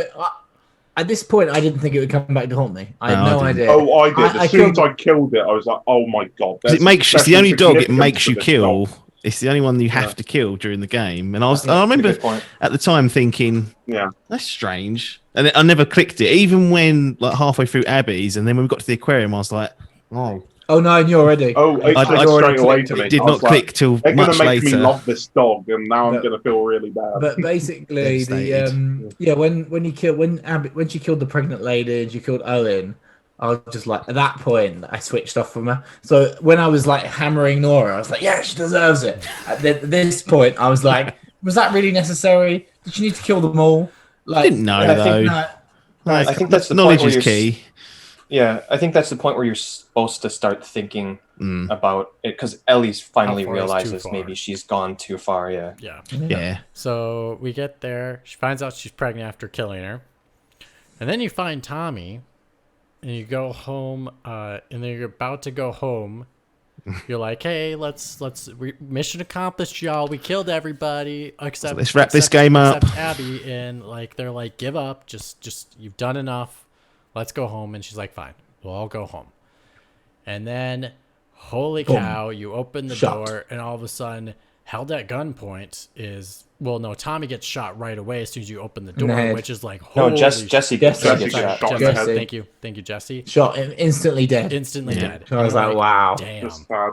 And then you're held at gunpoint, and then she's like, Abby's like, you messed up. Like, I gave you your chance. You wasted it, I think was her exact words. My heart was racing. I was like, no, because they killed Joel, and then All bets are Jesse off. had a very exactly. It was like Game of Thrones all over again. So I'm like, I really didn't know what they were going to do at that point.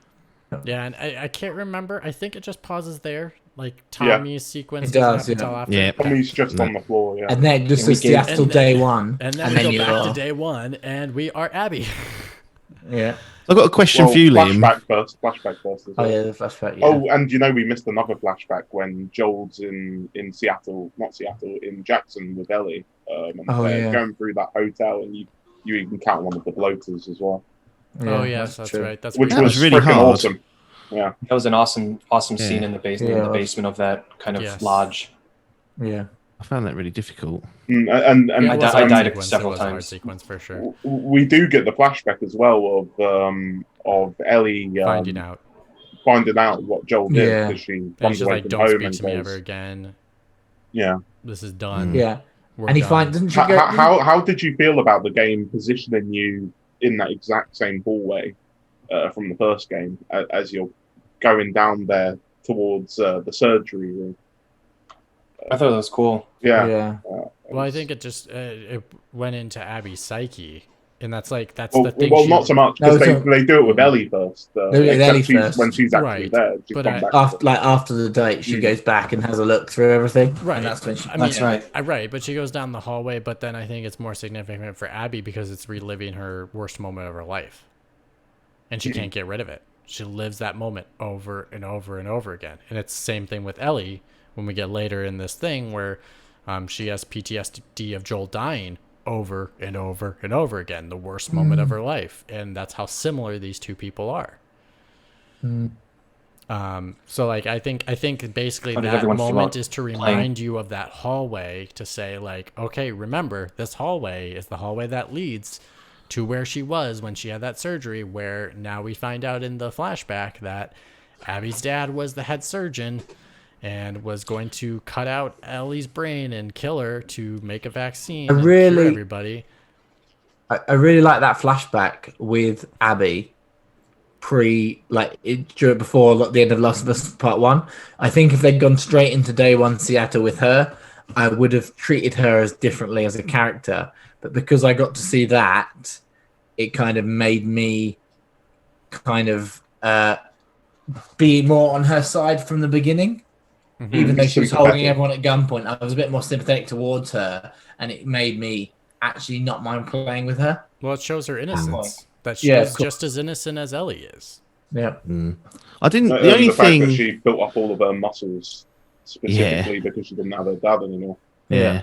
The only one of the things and I'm still not decided whether I still hold this opinion, but I didn't like the fact that Abby's revenge was because her dad was the doctor in the first one. If that makes sense now. Like, why does it have to be connected so why does directly? He have to be the doctor? Yeah, and it felt just a little bit contrived that it was that closely linked from the first game, and you kind of all these flashbacks kind of make sense. They all fit in nicely, but I was hoping that we would explore, I don't know, like the early days of Joel when he was like a hunter. Like he mentioned several times that he'd fallen in with the wrong crowd at the start of the outbreak, and he must have done some fucked up shit then. And I thought it was going to be something to do with that. And it was going to kind of. I see your point, but at the same time, I think that's why they call it The Last of Us Part 2, because it directly is a continuation of the first story. And if it didn't have that connection, because Joel's dead. Like, if it was something about Joel's past and you learning about Joel's past, you don't get anything out of it because that he's dead. Like, it doesn't matter.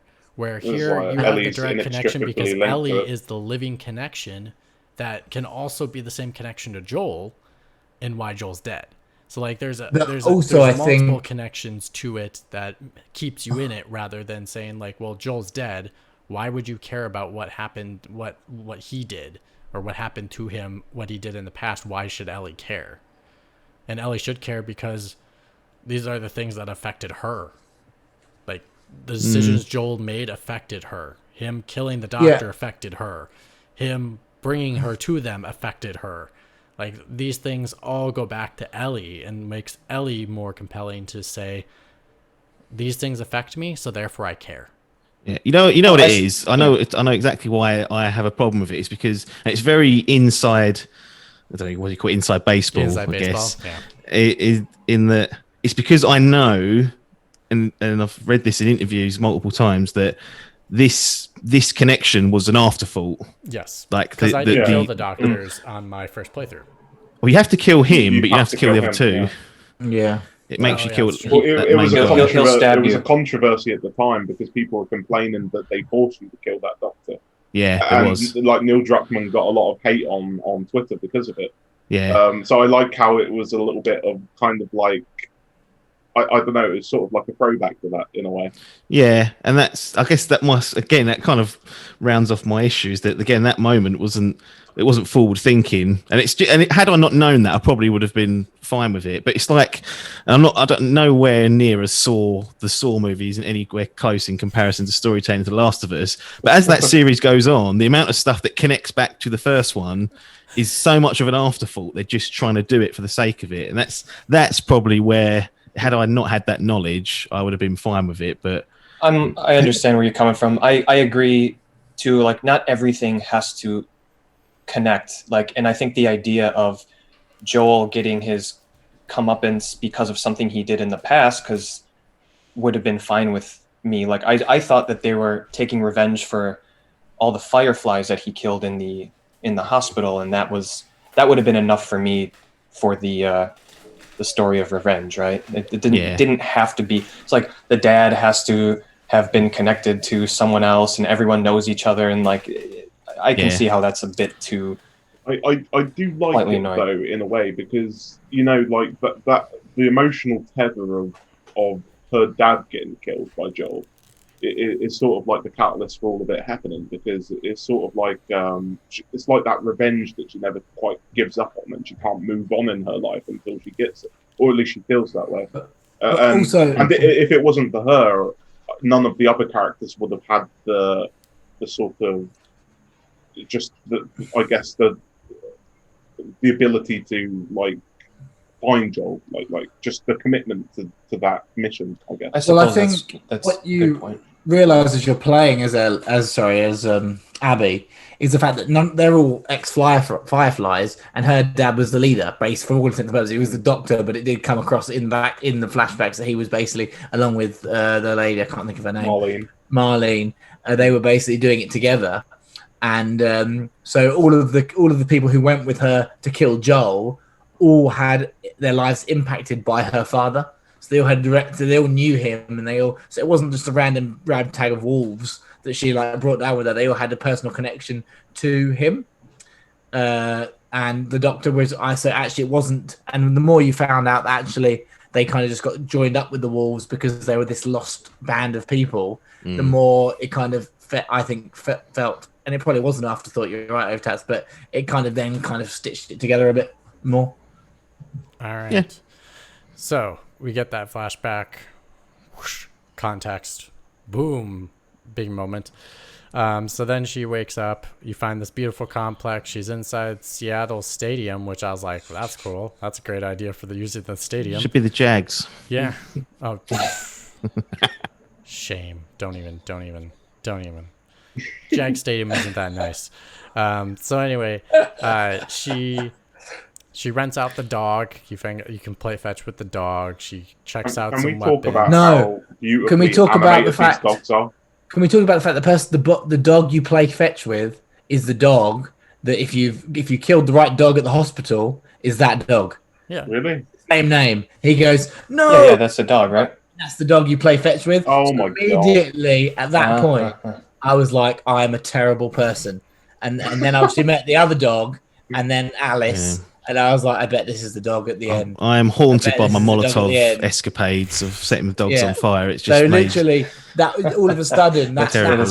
whole experience of you playing fetch with the dog, it all kind of started to click in that actually this is a dog that I killed outside the hospital that was being walked around, and that means even more. I will jump forward a little bit. You realize that when you're in outside the hospital after the first sequence with Abby, when you're in that little base area, you go to the kennels. And there is the dog you played fetch with that is about to go on patrol, and and Ellie's about to kill. And it's so like all of these things that I just think were amazing detail by Naughty Dog, and I just have to pick up that. And I was just like, That's why I need to play this game again, because knowing everything, you'll pick up on a lot of that stuff. Yeah. Yeah. I mean, that stadium looks amazing. Again, like environmental storytelling. I was quite sad that you couldn't investigate it more.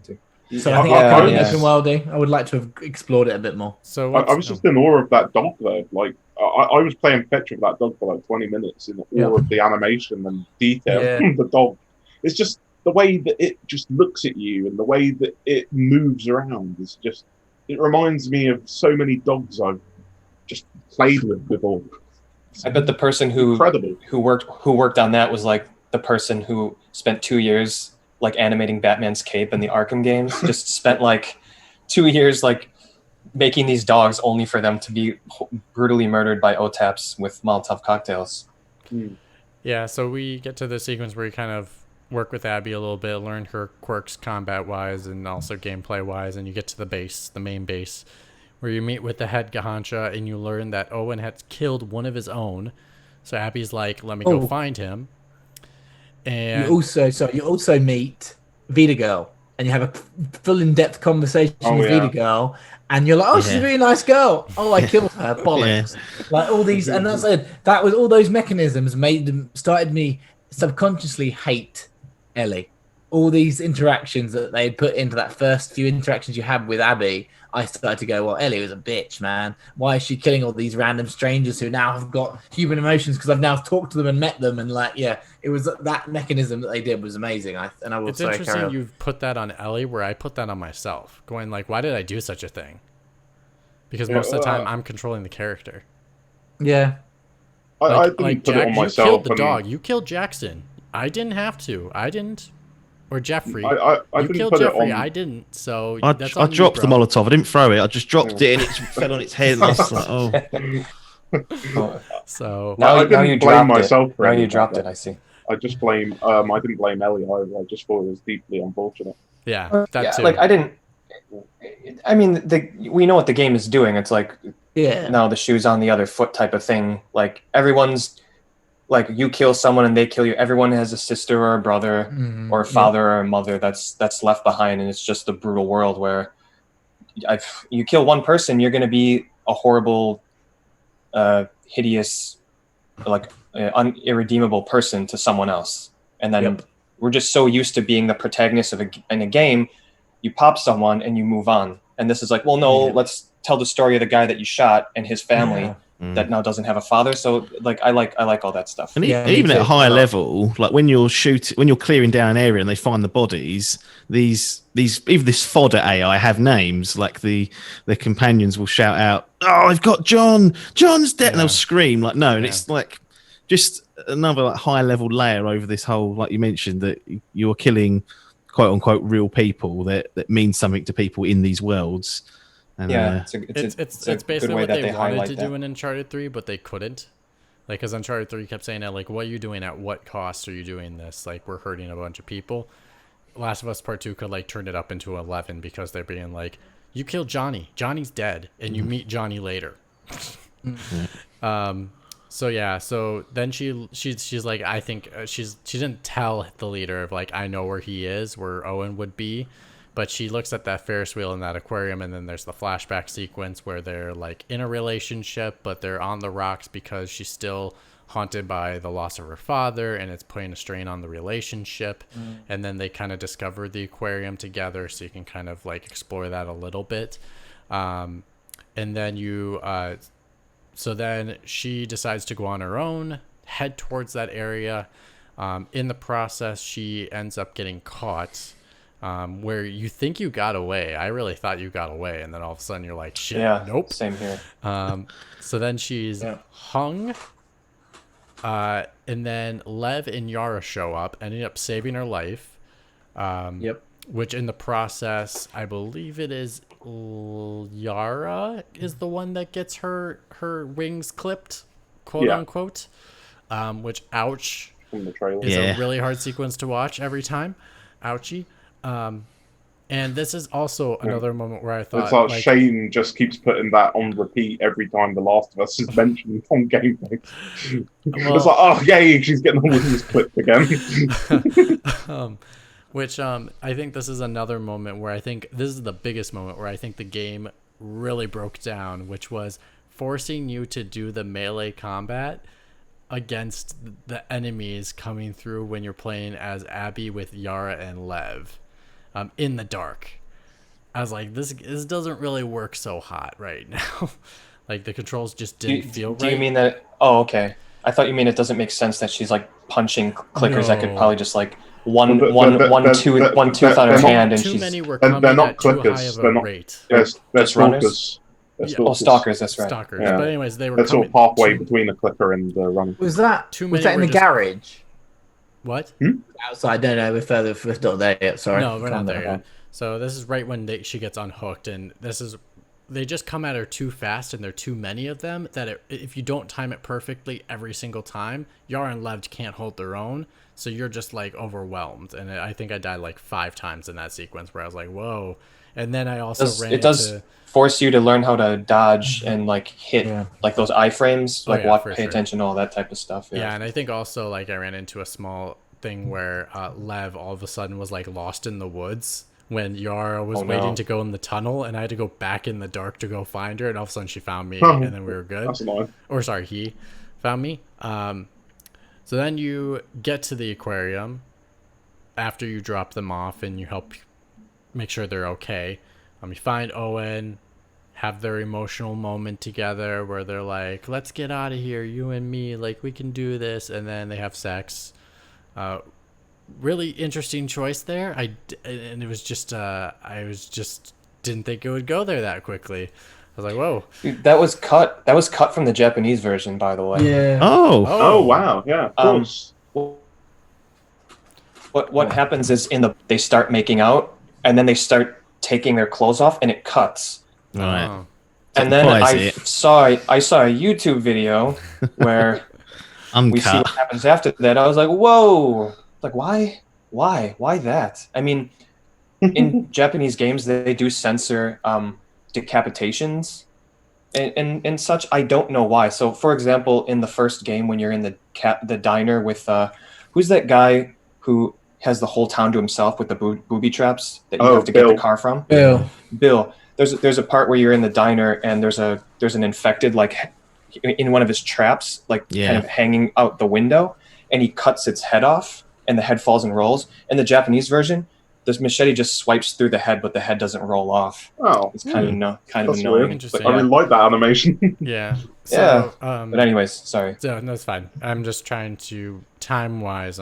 We're almost a little over halfway, and I think a lot of this stuff, a lot of our thoughts, we had a lot of the bigger thoughts, and it'll start summing up quicker soon. Oh, did you guys beat Owen's time on the targets in the aquarium with the little Nerf gun? Oh, that was easy. Yeah.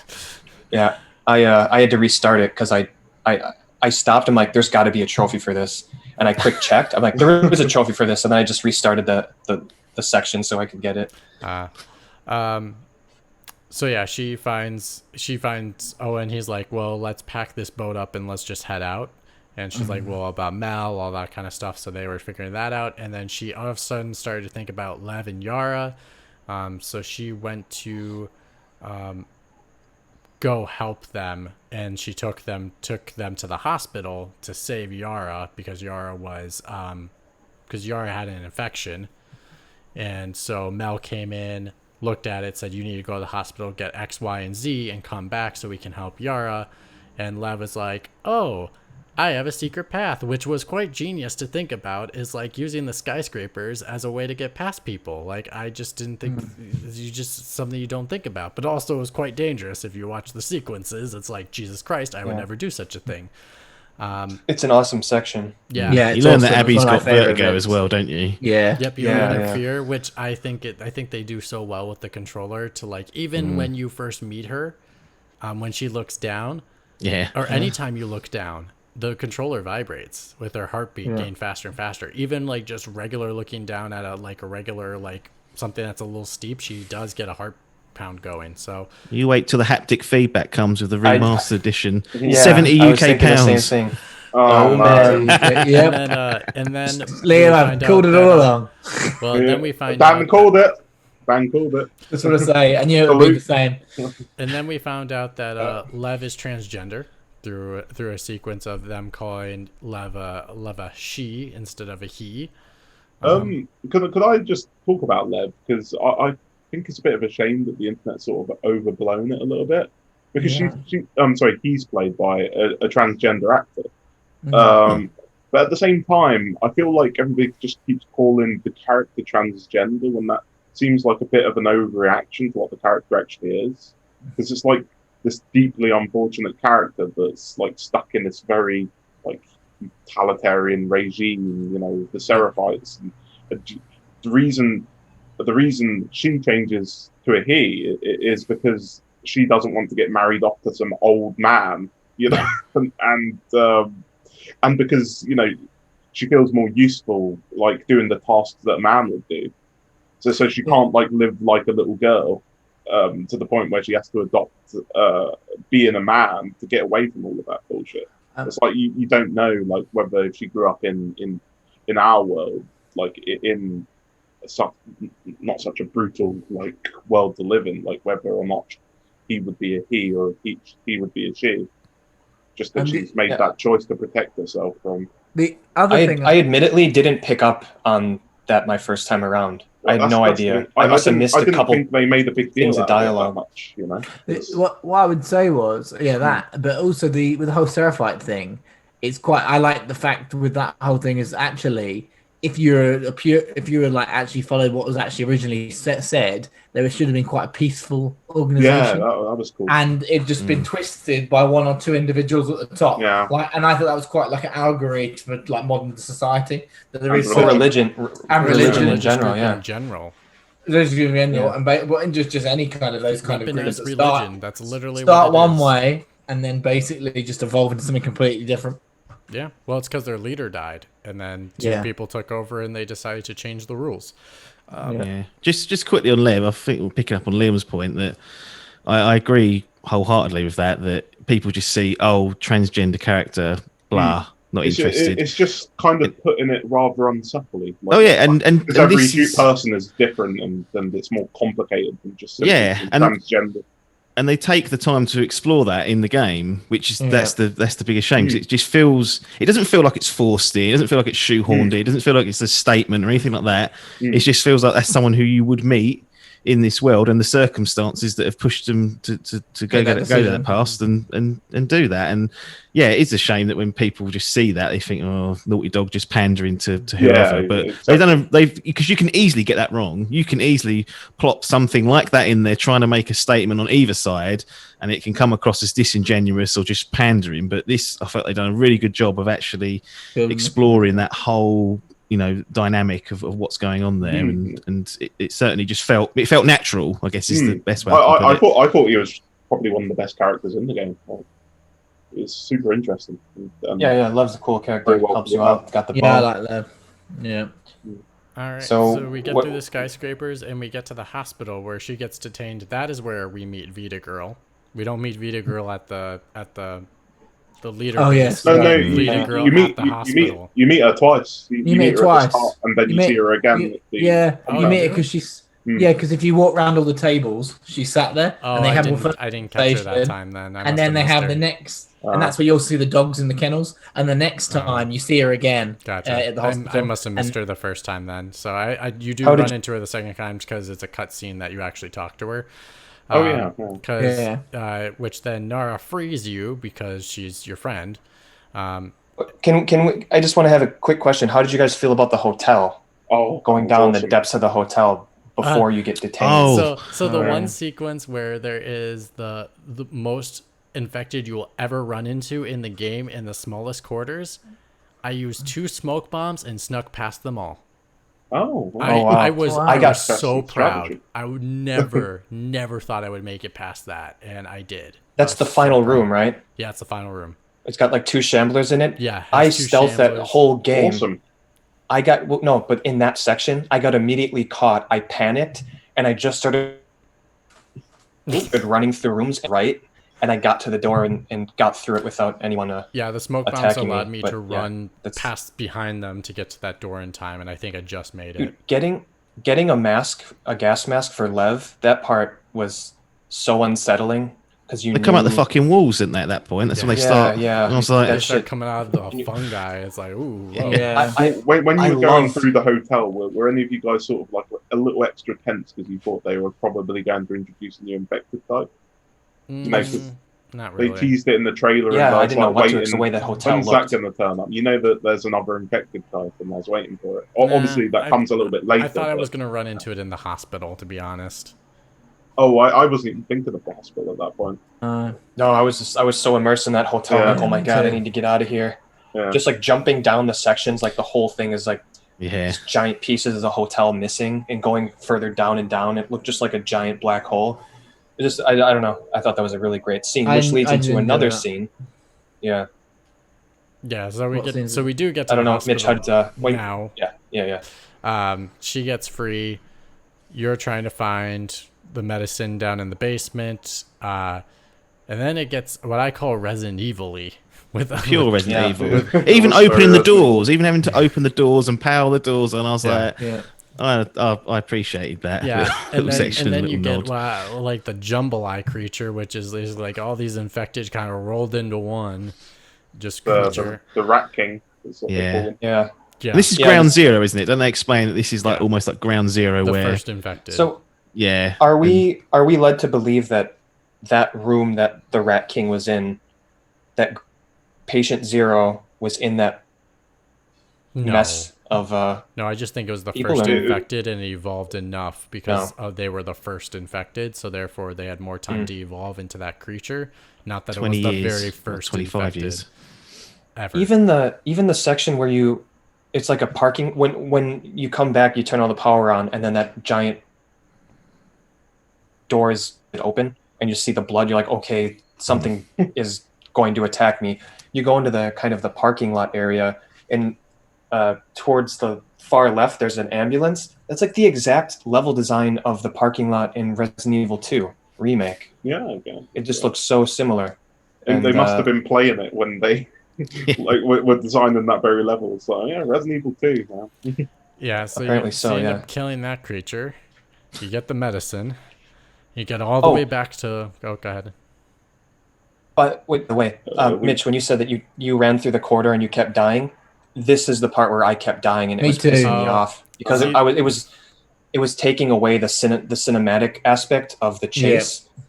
I died like 4 or 5 times because I Oh really? Oh, see, this is Took the one wrong where I path. think I thought it was masterfully done because I ran into a moment where I went all the way through the doors and then all of a sudden I thought the door was in front of me and then it was locked and I just skated by enough to Oh, so- take a right so- to get past it.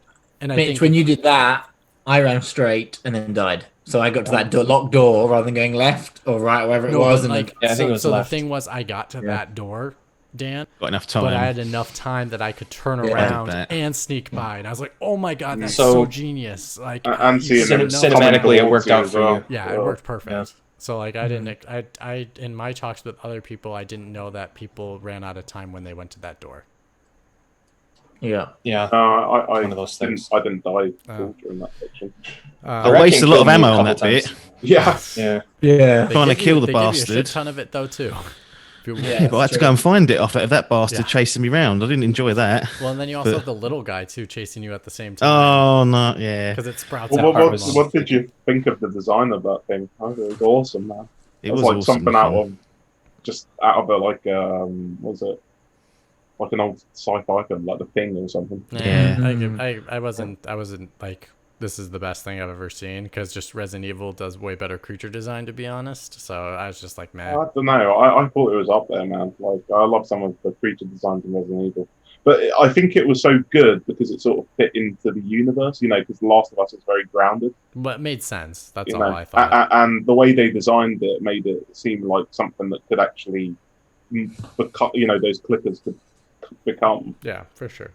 The way one of those just broke off like midway through the fight is just disgustingly awesome.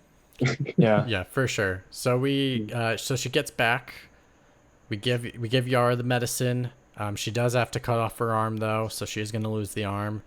And then Mel confronts Abby, and this is an interesting sequence when they talk to each other because she's pissed. She's like, I'm not going to go on this. I'm not going to leave if you're going with, Yeah. because clearly Owen still loves Abby, but Mel is pregnant with Owen's baby.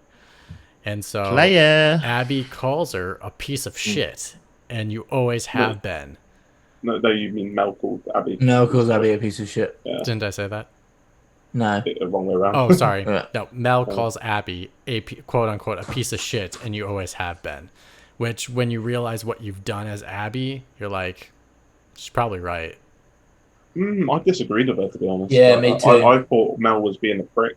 Yeah, Like, I thought that was, she just wanted Abby out of the way. Like that's why she was doing it. She wanted her to fuck off. It's like you're ruining my chance. But I also think at the same time she's like, well, you threw Owen away because you were more set on revenge, and now you want him back. So, she threw Owen away because she was struggling to face her PTSD. So yeah. So and then pushed him away. we've heard about Yara and Lev talking about how Mom is very religious with the group, like she would never run away with them, even though they would want her to. Well, of course, Lev decides, oh, well, I'm not going to listen to logic, and let's go to the let's go to the island. So you gotta go after her. So you and Yara go after Lev, where then Abby gets trapped with Manny being sniped by Tommy. Eventually, Manny dies in that process of that sequence. And then you stab Tommy, and he falls into the water, and so that's how he's able to escape. That's true. Okay. You know it was Tommy before you got to that point, because I didn't have any. I was pretty sure it was Tommy. Yeah, I was same. I not suspected really sure. it. I suspected it was Tommy as the sniper, but I wasn't sure. Yeah, I No. wasn't sure until I- I saw him, I but was pretty thinking of it. positive. I was thinking of it from the perspective of already played Day 3, and it's Yeah, like, exactly. like Jesse leaves Because to go Jesse went to go get find Tommy him. on the Yeah. pier, on that very pier. Yeah, and it's just, Exactly. oh, that's Tommy. So then you get to the island where, okay, here's the crazies. Here's where all the crazy, and this is more, we can go more in depth with all this of what happens on the island, because I think the island is probably one of the most least talked about things in The Last of Us Part 2, which I think is a disservice, because I think the island has so many great things. Like, it's a great metaphor for what's going on in within Abby, Ellie's journey, overall society, things like that. But anyways, war breaks out because the wolves had enough, so they're going on the island at the same time. Yara gets killed by Isaac, but she takes him with them. Yeah. And Lots then, of bullets just flying through characters' heads. and then Yeah. you like ride off in through while the whole place is burning. You're riding in a horse. Yeah. It's just, I mean, this entire sequence of just seeing groups of people killing each other needlessly, because one society thinks they are better or more superior than the other, it'll just remind me of Abby and Ellie, of their revenge. And just Right, like this, I mean, on a larger scale, this is what it can do. in this is it's actually quite to me, this is a point where I when you're in the boat and you're leaving the island and it's on fire, and you just see like these people just like hacking each other, and just they basically like killed each other, right? Yeah, because the whole place is Basically. burning. Like, nothing's Like gonna an eye survive for the that. whole go blind type of thing. Yeah, like the wolves and the Seraphites are almost essentially wiped out. And the thing was, like, it was interesting that they had a huge good time of peace. Yeah. But there's a couple bad apples that would kill a couple wolves. Well, Yeah, there was the And then they would the attempt- this wolves is the story of accidentally Abby and killed Ellie. a couple Seraphite children, and that's what caused it. Yeah, Yeah, and then there's- it's the just notes a definitely cycle of fill that in. Yeah, cycle of violence. it was nice reading those notes, because I was surprised to hear there was a truce at any point during these two. And like, when you read through the notes as an outsider, you think they could have resolved this with just some proper lines of communication, for one thing. But as we know, with the It's one of the kind themes of of the games, it's funny that no, it guy works. Isaac seemed to like have an agenda that he was sort of willing a war to happen between them.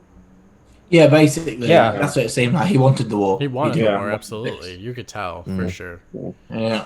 That's And this And that's this was why the moment. I think, but that seems like why Owen wanted to leave. That was a big thing. That's why Owen did Yeah. what he did, No, and then he- wanted to yeah. leave Well, 'cause because he- I know he was going to be. I know he did what he did, so he was actually going to be in trouble. But actually, part of it was he didn't really agree with the direction the Wolves were going. I guess kind of. yeah. Well, I mean, he it's saw- one more. He's he saw clearly those meeting a innocent bunch of Seraphites. Seraphites and then been disillusioned by the fighting. Well, Yeah. we saw those Yeah, and I innocent think Seraphites, one of and the they more didn't need to sympathetic die, and characters that I was had. the big issue.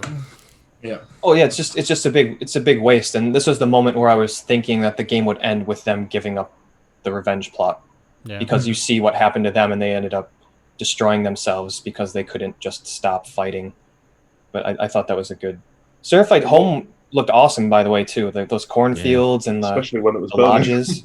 It looked I like was a like, really you- good, peaceful place. Like for the leader that probably was before that, it probably was a really nice paradise. That's a great Again, place to they- live they- at the end of the world. Like, They have nice it made, gap yeah. of water. Not going to get much infected on there other than your own. That's where I'll be heading when it all kicks off. Yeah, for sure.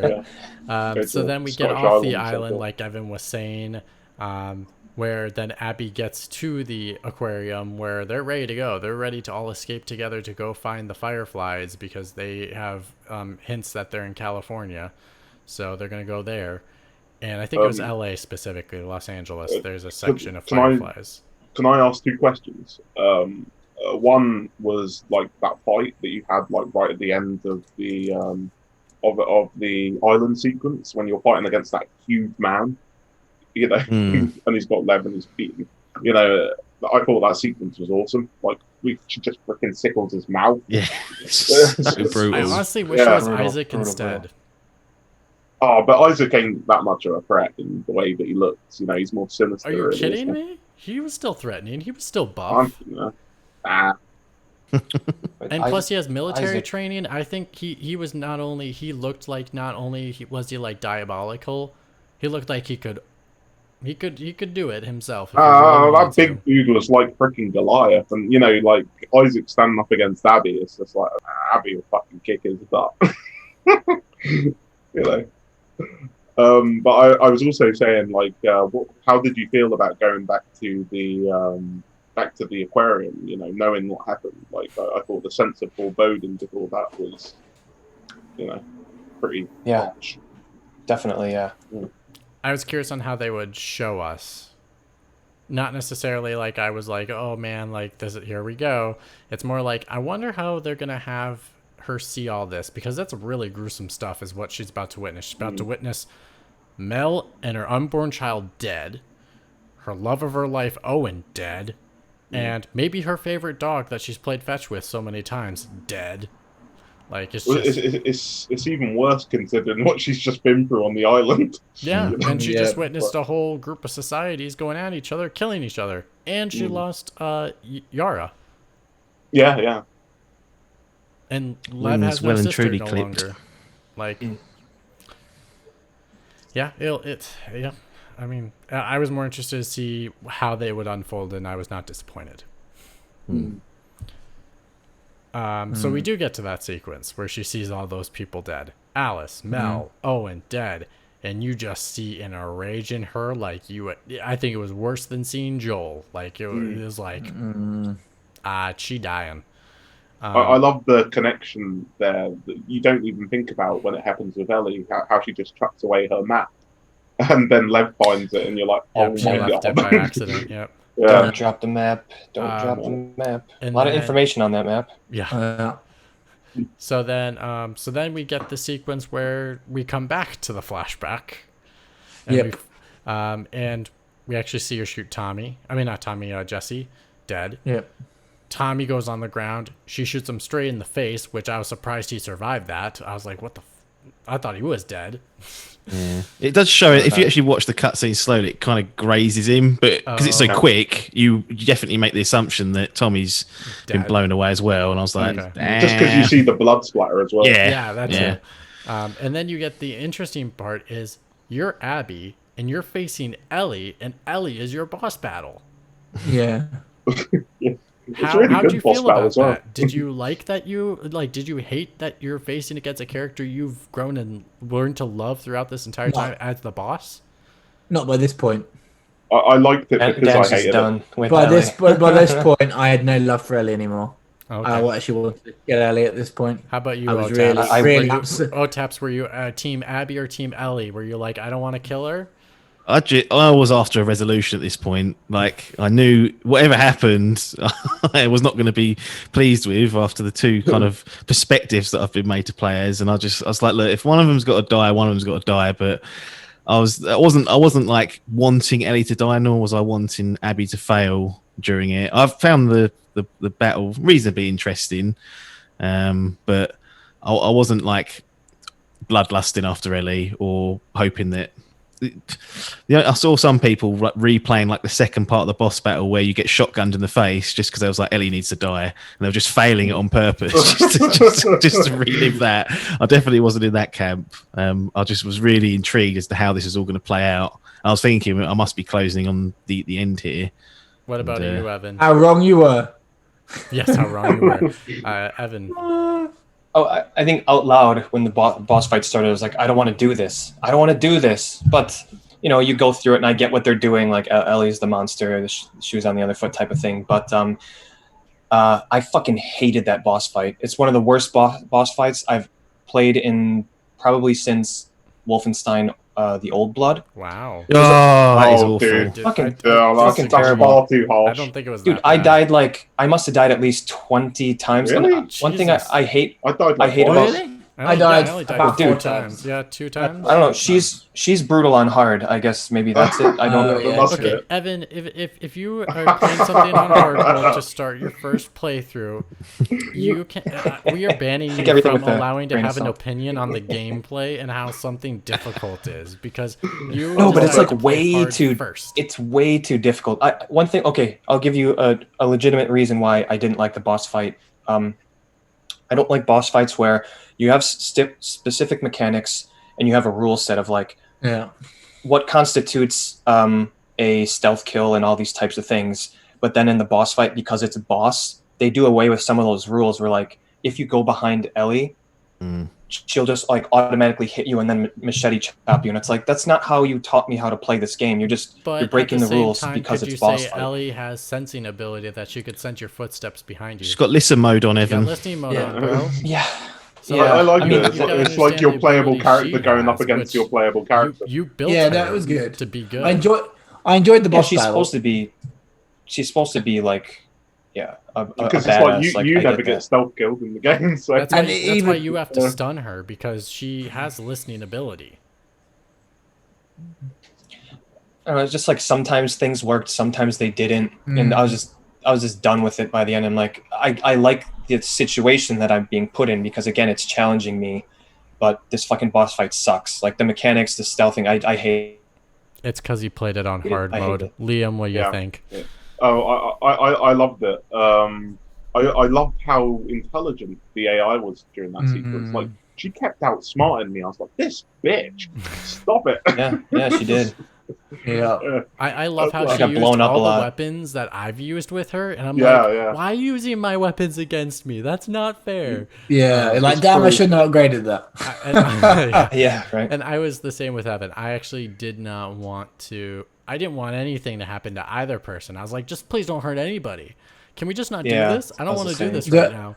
To be Yeah, fair, true. even though I said I wanted A to die, actually, when the resolution occurred, what happened, I was like, oh, actually, I'm happy with this. I'm like, okay, like they both like walked away and got over it. Now let's move on. Well, And we then get that to the didn't happen. part where finally Abby beats the living shit out of Ellie, and then she Yeah. pulls the knife on Dina because Dina tried to save Ellie, and Ellie goes, And she's Dina gets an pregnant, arrow for and her. Dina's best comment, good. I love that Ooh. bit. Abby's Yeah. Who did you love Abby when she said that? Yeah, that was awesome. Yeah. just It's like murderous. blinded Yeah. by rage and vengeance. And You Same- then, just same killed. as and You Ellie, just really. killed my not friend, but kind of my friend who was pregnant. well, yeah, the one that so- just called me. What's the words I said she called her? Piece of shit. I did of find. I was a bit like, eh. Yeah. I do like how Lev helped Abby Yes. gain a piece of her humanity back, and then Yeah. the whole journey that at first it's like, what is this whole Yara and Lev thing about? When we get to this point, and she looks at Lev and decides to walk away from revenge. Yep. I liked it's like, oh, that whole relationship that we've built between these two characters going through the hotel and Yep. seeing Yara die and all that type of stuff. It did pay off in this moment where it was believable that she would have just dropped the knife and walked away. Yep. I thought. Exactly. And she said the words of, "Don't let me ever see you again. I don't want to Yeah. see you ever again." I was like, damn, she's a bad ass bitch. I do not want to run into her again under any circumstances. And so we I gotta do some more push-ups, man. She's got some and arms. now we hit muscles. family life at the farm. How interesting was this? So we have Ellie with baby little JJ. I was thinking of J. Jonah Jameson when I first saw that. When I heard that name, I was like, Spider-Man comic reference, Ellie? No, okay.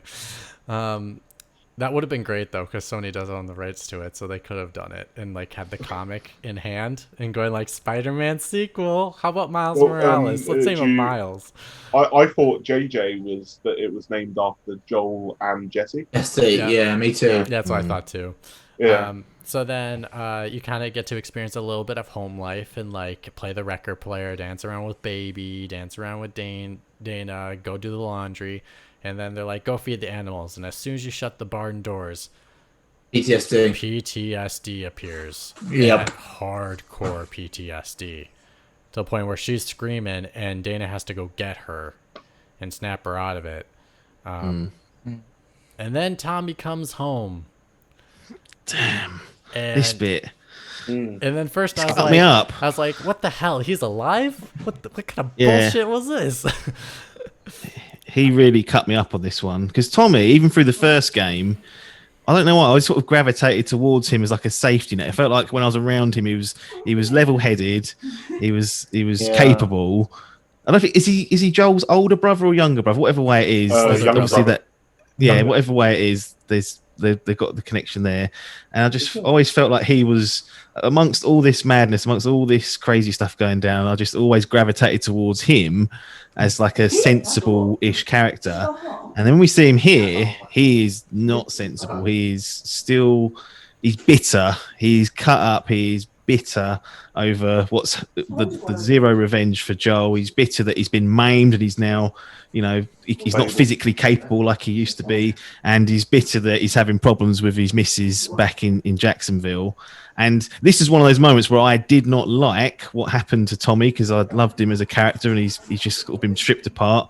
But it made sense. And I was like, I don't like this happening, but I am going to go along with it and try and enjoy what I can with it. It totally makes sense. And it just really cut me up that Tommy had just ended up like this after all this, all the tiresome stuff he's gone through. Like, poor fucker. And then and I can understand why he's like this. And I was like, damn, Tommy, you was my boy. I agree with that. Cycle of revenge again. Sad to see him.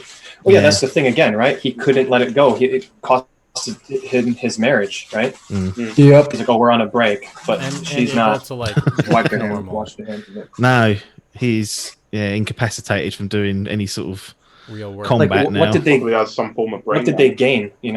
They left Jackson to get revenge, and they Come back lost so empty-handed. much, right? Yeah. Lost Jesse, lost his ability. Yeah. So that Tommy part really always sticks with me. Yeah, it Seeing kind like of that. sucks as well that he's the one. He's the catalyst for pushing Ellie to go back after Abby as well. Yeah. It's sort of like I he's wouldn't making the say selfish. Walks away like I wouldn't say he's pissed the off. catalyst. I think so. Well, I suppose you know that she wants to do that, It's but the he PTSD. just gives her the push and It's- the reason. He gives her the confirmation. Yeah. When you're disagree looking again. when you're looking to do something that you know is wrong, and someone who she clearly respects comes along and says, Yeah. look, you should be doing this. I can see that just being like the final tick in the box. It's like It's like the longer you go without doing the thing, the harder it is to actually get up and go do the thing. The only reason If there was maybe a few months more, And this is at this point, if I'm kind of a bit with Mitch and you guys, because Mitch doesn't think that's the catalyst, but at this point was where I was like, Ellie, you're a fucking selfish cow. Get over it. And all of my respect for Ellie went out the window. I literally hated Santa Barbara playing as her. I wanted to get to the end, but I hated every minute of it. Absolutely hated every minute. I loved it as well. I'm cutting you off. I love how they. No, I love I'm cutting you off. how they No. kept flashing back to Joel on the ground.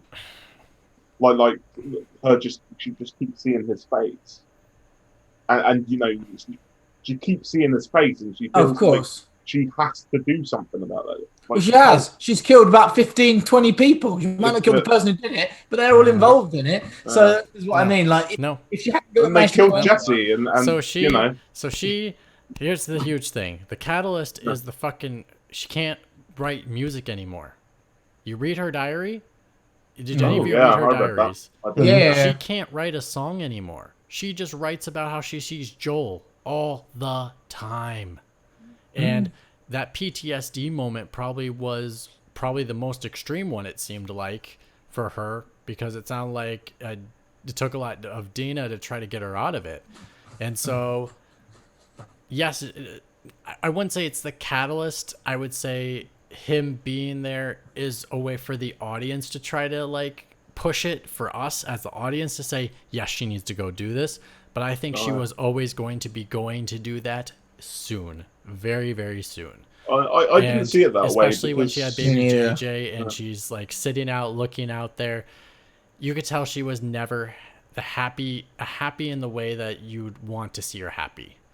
You think she was happy, but she never was. Everything else, her face could say she was happy, but everything in her environment says that she wasn't, and that was the point. I didn't see it that way though, personally, because I thought, because I think by this point in the game you should understand that revenges are fruitless and that it destroys your life, and I think you at least you're supposed to feel that her going after a revenge is that just shouldn't happen. But again, it's not that you need to be pushed over the edge for her to go see her revenge, because I think as the player, you're like, I don't want her to go revenge. She needs to just chill. Like, this needs to end here. But here's the issue, Tommy Liam. is the catalyst for her needing to go get her. Giving her the confirmation to go get her revenge. But it doesn't matter, Liam, because for her, she's experiencing PTSD constantly. Yeah, but loads of people have PTSD.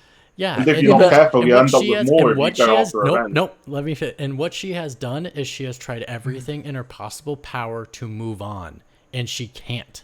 She's tried. The problem is, she tried to live the life that she wanted. She tried to write music. She can't do that either. The things that make her her, she can't be that anymore because she cannot get rid of this bug in regards to thinking of Joel. And so that has taken away her purpose and her humanity. And so the only way to fix it for her is I need to get revenge. And as the player, or that's what she thinks. Yeah, but as the player, that's what it's about, and it's not what it's about. But it's the same thing for Abby, though, and I'm very confused on why you think it's okay for Abby to feel that same way and get revenge and be fine with it. But for Ellie, it's different. I don't she think did. She killed Joel. Yeah, but she did get the revenge. No, but that's not the point. I'm not saying that she's not entitled to go get revenge. But Ellie's not really wanting the revenge. If the last cutscene basically approves that, basically, as I was saying, when I'm playing the game at that point, I'm she the last cutscene shows that she saw the light. She saw what she needed to think about to live the memory on of Joel and go. Oh, I disagree. That wasn't my interpretation. I didn't get that at all. I can continue Joel's memory. I got from it. And continue. That's not what I got from it at all. I didn't get that from it at all. No, the ending was her letting go of Joel. Yeah, and forgiving. No, not forgiven. Oh, she forgave him. That's what it was. No, I thought it wasn't her forgiving him. I thought it was she finally realized she felt bad for having that argument and them never making up. So that was her. She was guilty. No, the whole thing was her. She never got to forgive him. No, I didn't get that because she never did until that moment where she finally said, "Okay, I can move on. I can forgive." And I can forgive Abby for what she has done, and I can forgive Joel for what he has done. That's the whole point of that last scene. I mean, we're jumping way over, but that's... No. I don't agree. I don't agree myself. Taps, hop in. We should finish it before we debate. Yeah, we should, yeah. So. Yeah. Okay. So we... Tommy forced Ellie to go to Santa Barbara. That's what we've agreed. I think she is, I'm joking. Assisted. But, so then Ellie tries to leave. Dana basically stands at the door, tries to convince her to stay. She's like, I can't. Like, I need to. She's like, and Dana says, if you leave, I'm not going to be here when you come back. And she's like, I'm sorry. Does it. So then so in Santa Barbara, Abby and Lev find the Fireflies and are going to meet them at a certain location. And they get captured along the way by a new group of people, which I did not put their names down on my notes. The Rattlers. Thank you. The Rattlers. Rattlers. And Lev takes a punch and hits his head on the garage door. Out. I was watching another spoiler cast for this, and there was one person who just said that he broke into an uncontrollable laughter at the animation of Lev being punched into the garage. Well, also you gotta imagine. I had to admit it because it was kind of funny when you take away the fact that you like the character. But you also have to imagine like how big the guy was and how little Lev is. Like realistically, that's what's gonna happen when you smash it totally him in the face. That reminds me of Jack Nicholson in The Departed when he and Frenchie are on the beach and he shoots that woman and he starts laughing. He's like, she fell funny. He's like, you need to see someone. So then Ellie starts following her to Santa Barbara as well. Finally tracked her down. Don't know how she tracked her down all the way, but she tracked her to Santa Barbara. And she gets caught in her own trap.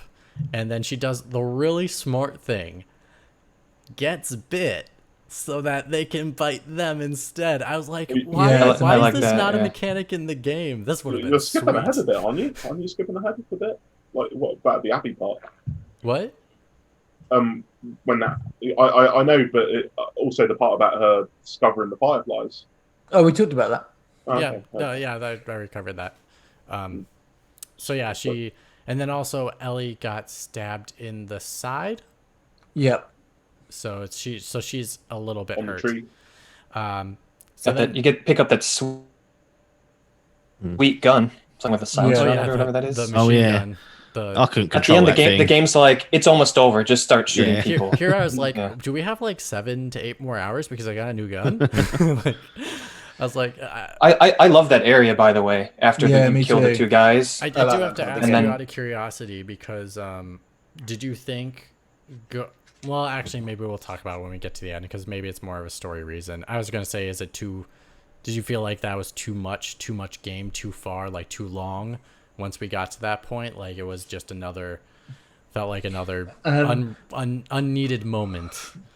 But I guess it's more story point wise, so we can cover it at the end. I liked the trying to get into the area, like, you know, the prison area, like getting into that. I thought getting off the boat to then get to the trap with like more clickers and stuff. I knew they would be there, but like Yeah. I was just kind of like, how many more clickers do I need to fight? Like one clicker. Yeah. I guess they wanted to show off their sunburns. Yeah. I guess. Yeah. I bombed ran it through through that those. mansion. I bombed it through all that. I very rarely Yeah, did that, but I got in a bit of a state and I had to Yeah. just bail out. And I was like, damn, I've missed some notes, but Yeah, I need to get whatever. that bitch. So then we get into the prison, which I will say I had the best sneaking sequence in that prison where I got trapped on the balcony, where there's that inner room and then there's the outside balcony of it. Yeah. I threw like a bunch of smoke grenades and I snuck behind them all to go down the stairs where the prison was. Yeah. I was like, oh my god. And I was surrounded just by sniped like them 20 That's pretty sweet. I was Oh, surrounded by no. 20 guys Took too. them out. Like it was rough. I was like, oh, I'm gonna get One- caught. One cool thing for me happened is I took most people out, and you know the section you're talking about, Mitch, but you have to go upstairs first. Yeah, I This- freed the the kind of clickers spiral in the, staircase. in the graveyard first. I freed them so they could What? kill the So- guys. Me too. I put a bomb, like a what is it? Like the bombs the bomb you can put on the ground. The bomb. the detonating bomb. Yeah, the trap. Yeah. And Yeah, me too. I just put it down because I thought the people were going to come down the stairs. And as I was walking away, someone had jumped off the balcony and like landed right on the bomb, and like their legs blew off. I was like, oh my god! And then some guy was like, holy shit! And then I just shot him up. It was I like that section. Although with the clickers, I'm like, oh, I can probably like shoot this chain. Mm-hmm. And you can't shoot the chain. You have to like go up to it and like unhook it. So No, I you didn't can think you shoot the could chain. I shot unleash the chain. Really? Yeah, Maybe it was just a shit shot. because I Well, stayed you on could do because I that stayed on the either. roof to shoot the chain so that I wouldn't get bit. Oh no, okay. I had to sneak up behind them and unchain them and then run away and hope they went the other direction. Did they go in the other direction? Yeah, actually, Oh, both nice. times. That's Both cool. times, I like chucked a brick in front of them, so they ran towards the brick. That's Oh, pretty that's smart. That's cool. Awesome. How did you feel about this being basically the end, like The massive, massive final boss, battle section yeah. compared to The Last of Us Part 1? How do you feel about Santa Barbara? I thought it was cool. I mean, I thought it was cool. Yeah, maybe not the same stakes, like, oh, I have to save Ellie type of Yeah. thing. But I didn't have much urgency to get through it like quickly. I was like, I Yeah. just need to do this Well, safely. It's I think kind it of would've weird been- because throughout the whole sequence, you're sort of like, I don't want to be doing this. Like, Yeah. Right. I think Yeah, honestly, that's what I like it would have thought. been These are cooler if it resident- was like, you know, because you need to break in. Like it would have been awesome if you like brought in a horde of like of the creatures into the area and like had this massive battle where you're dealing with both undead creatures and not undead, sorry, both fungal creatures and humans at the same time while they're battling each other in this like giant final battle to get into the something prison. a bit more chaotic. Did Yeah. any of you think That would've that been it on our was- budget. This is a bit. I didn't know I thought this, but I'm just curious to ask if anyone did. When you went there and you realised this another band of like horrible people had like captured and probably captured the person you're trying to hunt down, you would have just found out that she was dead. Like she was actually like the people and then you actually died because you put yourself at risk, kind of thing. I did think that for a second when I was playing. I was like, maybe I'm actually going to die in this quest. Maybe that's what Ellie wants, but it didn't happen. Nah, the way like they looked at Abby, it seems like they were going to keep Abby around. I wonder. I know it's a pretty horrible question, but I wonder like what exactly happened to her, because you don't really get much details other than Well, they said that she refused to do work for them, so then they shaved her head to get rid of her ponytail, and then they tortured her, and then they hung her up on the crosses as punishment. Yeah, they crucified her. Like they seem like some pretty fucking awful people. I'm just wondering if they did something far worse than that. Yeah, interesting. Maybe a question for another day. But who knows? Maybe they're in part 3. And heading to the beach was another moment. I'm like, I don't know what's gonna happen here. Yeah, and then you see all the crucifixes, and you're like, oh my god! And then you see her imagery is so good. I had trouble finding Abby because I was looking for this jacked, sleeves cut off woman. I just hadn't assumed that they would delete or like remove her muscle mass, which makes complete sense. Which also you don't think about. It's been months, so obviously that makes more sense. No, you don't think about that in context. And they totally cheat though. Like they highlight that one woman with the ponytail, and you go towards her and like, oh, that's not her. Okay, fine. I guess so.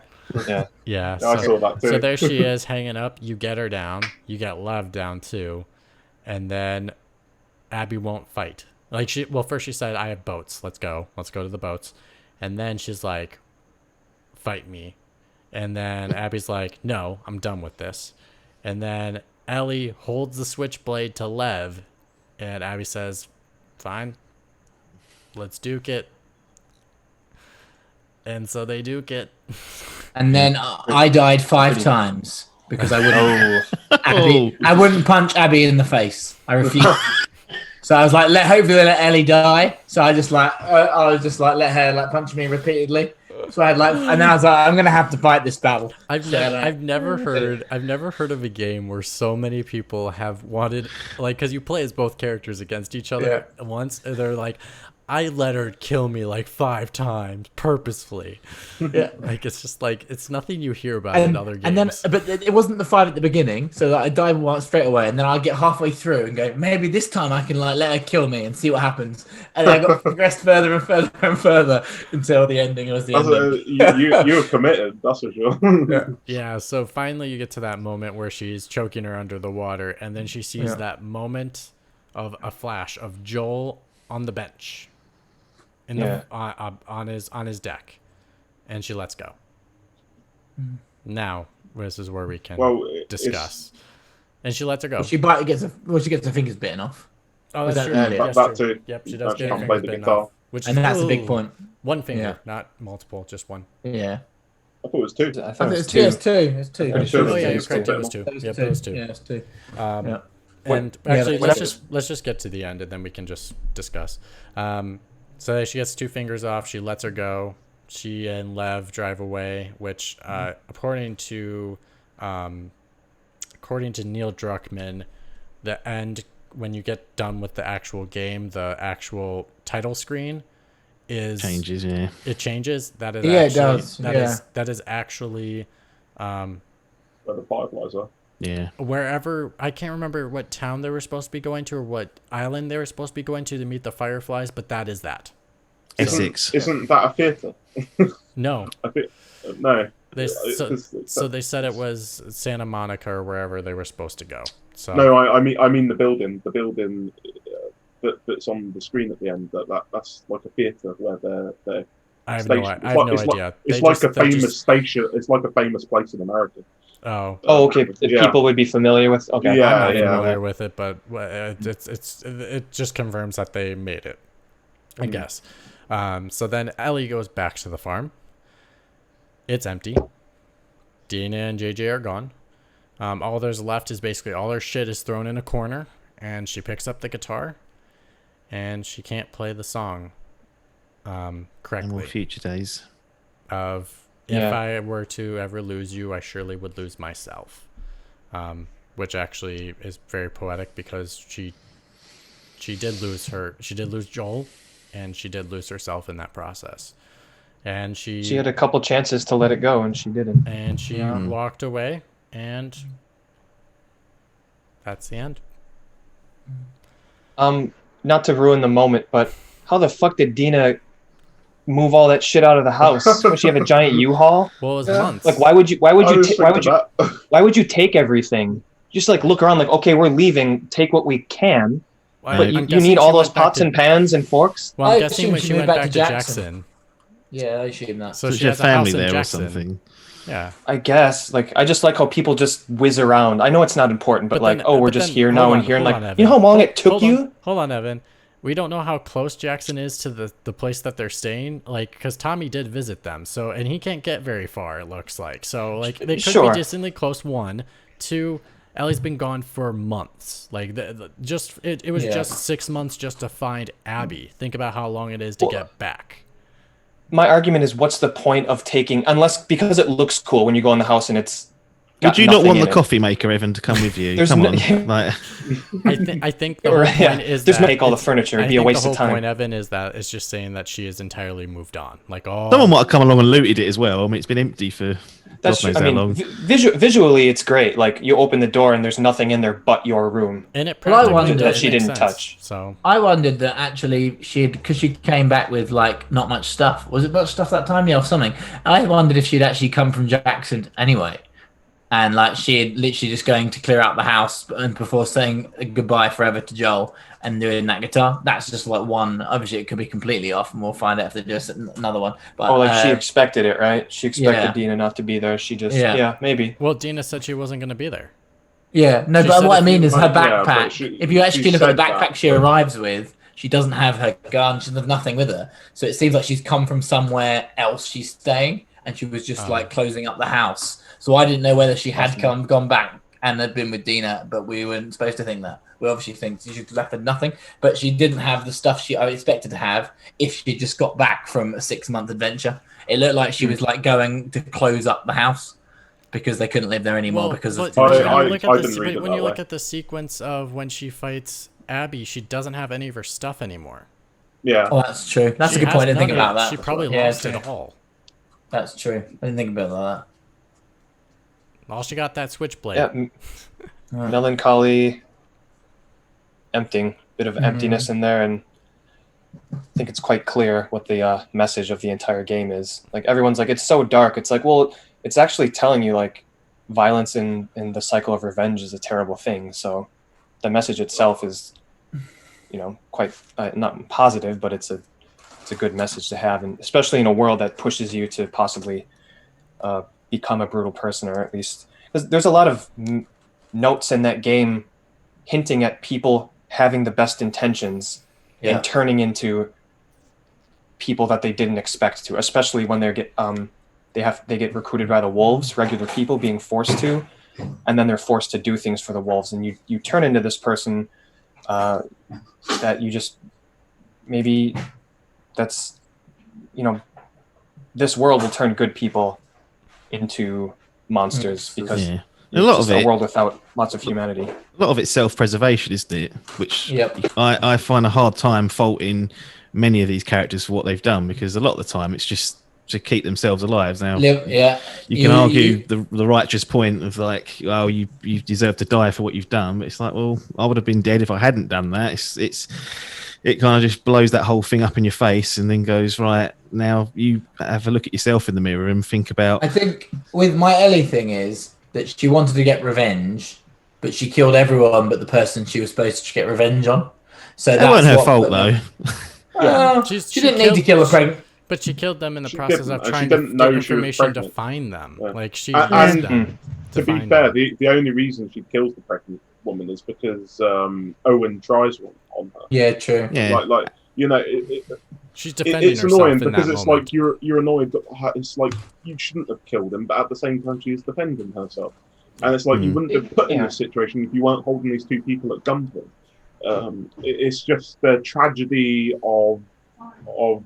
I think that's why I'm a bit more sympathetic towards towards What's her name? I've forgotten her name now. Abby. Abby, then Ellie. Sorry, brain. Ellie. Why? I mean, Abby than Ellie. That doesn't I'm make sense. equally- Why? Wait, hold on. Wait, why? I'm- I'm equally more sympathetic for sympathetic. Abby than Ellie. Ellie, I think, should have just let it go. If I'm honest, I think I can see why Abby, like the only person in her life with her father.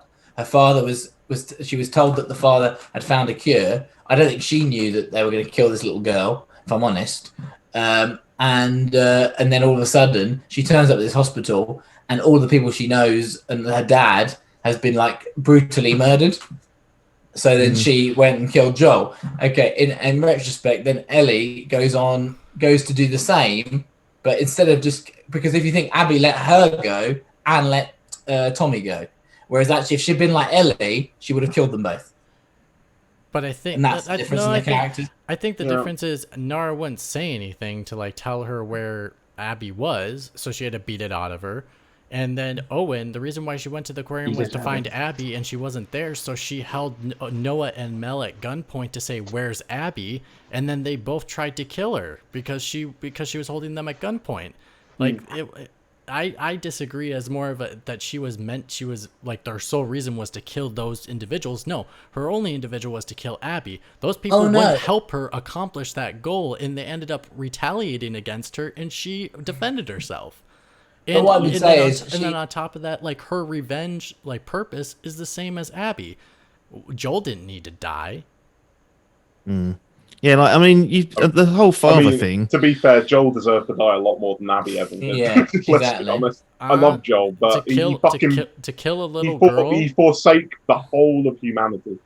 But Abby didn't kill a little girl. It was her dad. No, I'm talking about the dad. Because he said Joel was a bad person too, and I was like, yeah, so was the dad. He was going to kill a little girl for a possible cure. Cure. No. Neil Druckmann, like a lot of people debate this, but Neil Druckmann makes it very clear. He said in interviews loads of times. I understand he said it on the outside, but in the context of the game, I really wish he wouldn't have said anything. In the context of the game, though, It's a cure was possible. 100% going to happen. Because basically they said even in that first game, they said we might get a cure if we just take blood draw, but we will definitely get a cure if we harvest it properly. Yeah, exactly. And he chose to kill the girl instead of trying the blood first. Okay. This comes back to that. There's that answer. There is no black and white answer. No, there's not. Like, There's no right answer. Do you sacrifice? And you could all from the outside say, yep, he shouldn't have done that. But if that was someone that you'd grown attached to or that you loved or one of your family members, like, are you going to just go, oh, all right, I guess it's in the best interest of humanity? There's no way Joel could have ever known that the cure was going to 100% work. Like, this whole Firefly thing was a bit of a myth anyway, seemingly in people's minds. It was a resistance group. Like, you can't have 100% confidence that it was definitely going to work. No. Like, I think you can't always save the world. Like I always say, look after your own first, and then look outside your front door after that. Once you've got those people safe. That's one of the reasons I love the first game so much. Is because I mean they say that the theme of the first game is love, and I would agree with that. But then also the very last action in the game is very selfish love. You know, it's like the toxic thing that can be born from someone's love of someone. You know. Doing something very selfish to a bunch of other people for someone that you love. I think just for me personally, I know everyone's different. I think I went into the game liking Ellie as a character and ended not liking her at all and not really wanting to play as her. Whereas Abby, I started not liking her and ended up really enjoyed playing with her. So maybe that's what it was. Abby sucked to play with. She had those rubbish shivs that kept breaking. I was like, why that was annoying. Taking me away from my instant stealth kill? Yeah, that did annoy me too. Buff as fuck. She'd smack someone and go You down. can just punch people. That's what I like. Bang in the face. Like Evan, I like to stealth my way around where I can. Yeah. I did that as much as possible to conserve ammo. But it was it's a weird one. I think, and I think the last cutscene, and I know Mitch, you don't agree. I think that was her finally, basically, obviously you're right, forgiving Joel, but also letting go of the fact that she could never make up for her reaction in that conversation, and then accepting the fact. Because I think that was driving her as well. The fact they had an argument and she could never apologize, or they could never have that make up. Yeah, that's the last thing she said to him. Sure. I think it was more that she was finally accepting his death for not letting his death basically control her actions anymore. You know, she's letting go that too. of I think there was a his few death things. and her love for him, like, and moving on.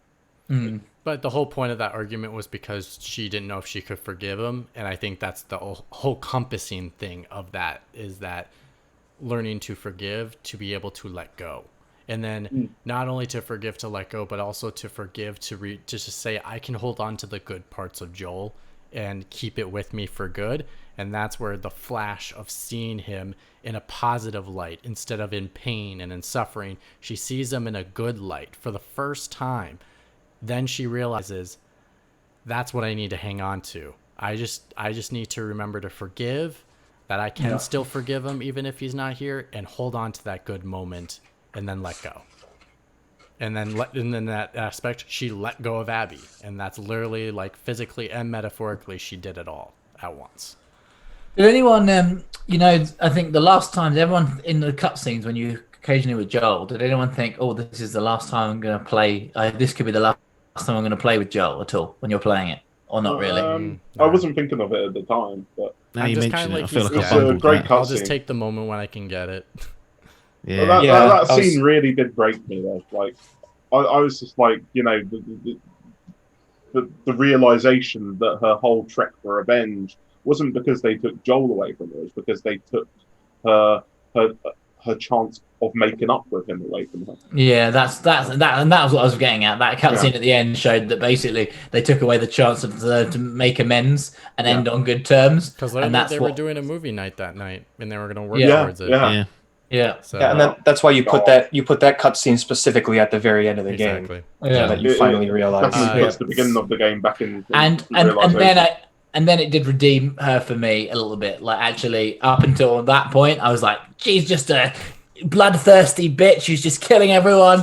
And then I saw that scene and I was like, okay. So I think it worked. The narrative devices they put in the game worked really well for someone like me. I was like drawn in, drawn out, and I didn't think would it have had the same effect. I don't think so at all. Had you done day 1, day 2, day 2, day 3, day 3, because I think because you played the whole of the 3 days and then went and played 3 days again, there was things that you'd done in the previous 3 days that you were then stumbling across after the events had happened with Abby, and I really like that.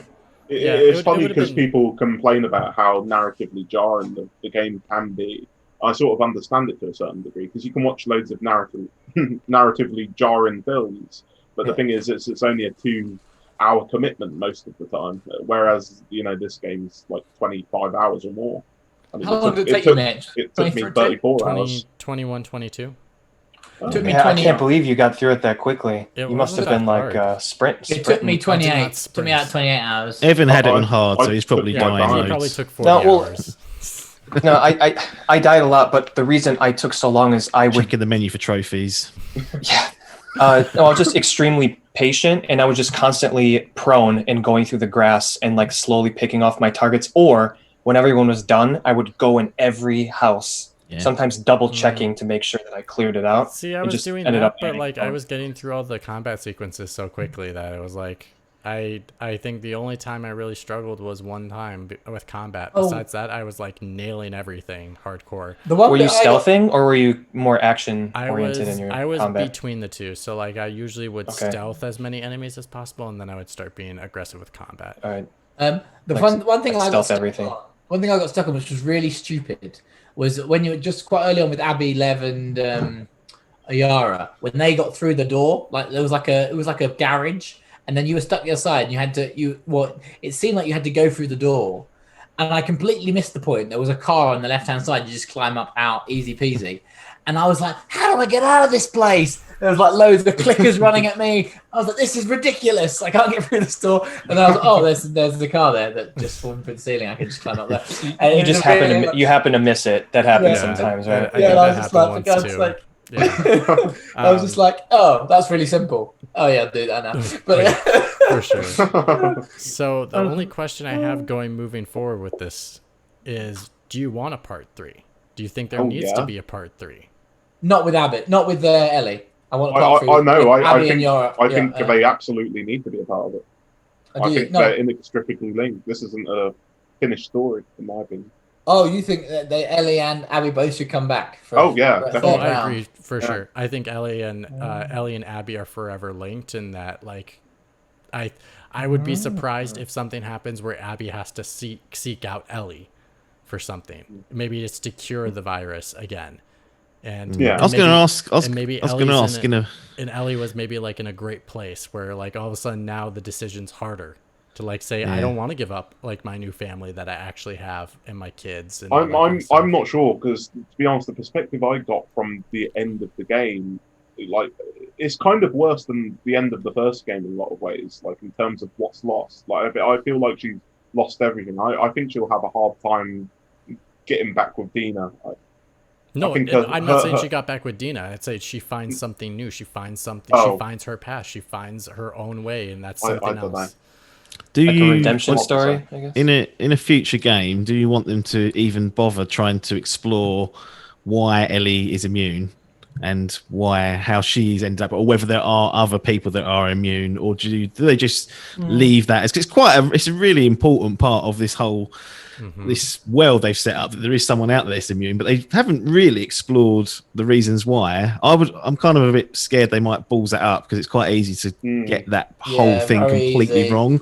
Yeah. But I was I wondering whether would you not guys touch it. are interested in them trying to touch it or just leave it as No. it is what it is. I don't As know. a- It's an as a- avenue they could take, but I don't know if I wouldn't go want down it. that. As a That's scientist, it's interesting, but in a fictional game and video game kind of narrative, I think it's a rabbit hole you just don't want to go down. Yeah. Like the only thing I Because could to think of actually is- explain it properly, you'd have to get to a level which would bore people. I think personally, The only that's thing the way I I heard. Like, Yeah, the only thing I could think of is like literally is like Ellie was experimented as as like a child, and there's like Oh, but 12 that other would just wind children, me up. and that would just like that's the only way I can imagine it working in regards to She was like in Vault 101. yeah, Like and so like she's the midichlorians, only one or something like yeah. that. Equals the force. I'd So I'd rather rather not have touch them not that. do that. I'd rather have them just stick with the human side of everything. And if it So you does, do- if it does have to do with her doing something to cure the world, yes. If it has something to do with her and why she is the way she is, as long as it comes back to not her being like, if it's her not being the only one, then it's less interesting. Right. what I would say is, I was going to be surprised. I was hoping I'd never play with Ellie ever again. I'd happily leave her behind. What You they just could really do, hate this woman. what they could do is they could I'd rather suddenly- bring Joel back from the dead. I'd rather like, It's something like worse. zombie Joel, and then like play with Joel and Abby. Yeah, them together growing out. eats Abby also- Abby. Joel eats Abby as his revenge. Comes the Rat King. Oh god. Um, I was thinking one avenue they could go down is they could make the cordyceps worse. Mm. Yeah. Like it could Do you think, become though, a bigger problem than it already because is. of the narrative device they used, people are going to expect something similar or bigger and better for the next game, and would be disappointed if they went back to the standard narrative structure they did from the first game. I don't know. Yeah, it's Yeah, interesting. I mean, there's Good certain question. So do you So- think it's worth just like never addressing it again and going, nope, parking these and starting a new IP? Because I think anything they do would be worse or not. to be honest, I rather at this moment I 10 don't minutes? want a part 3. I Almost don't done. want it.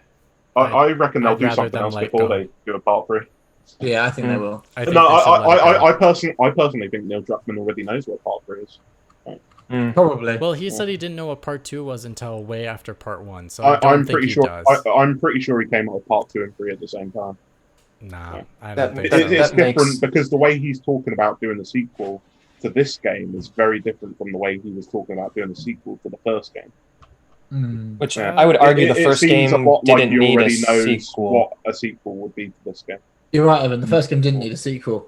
Yeah. When I heard about it possibly happening, I was like, no, I think there was the perfect ending to the story. But now that there is a sequel, right, it's done, so we can't go back.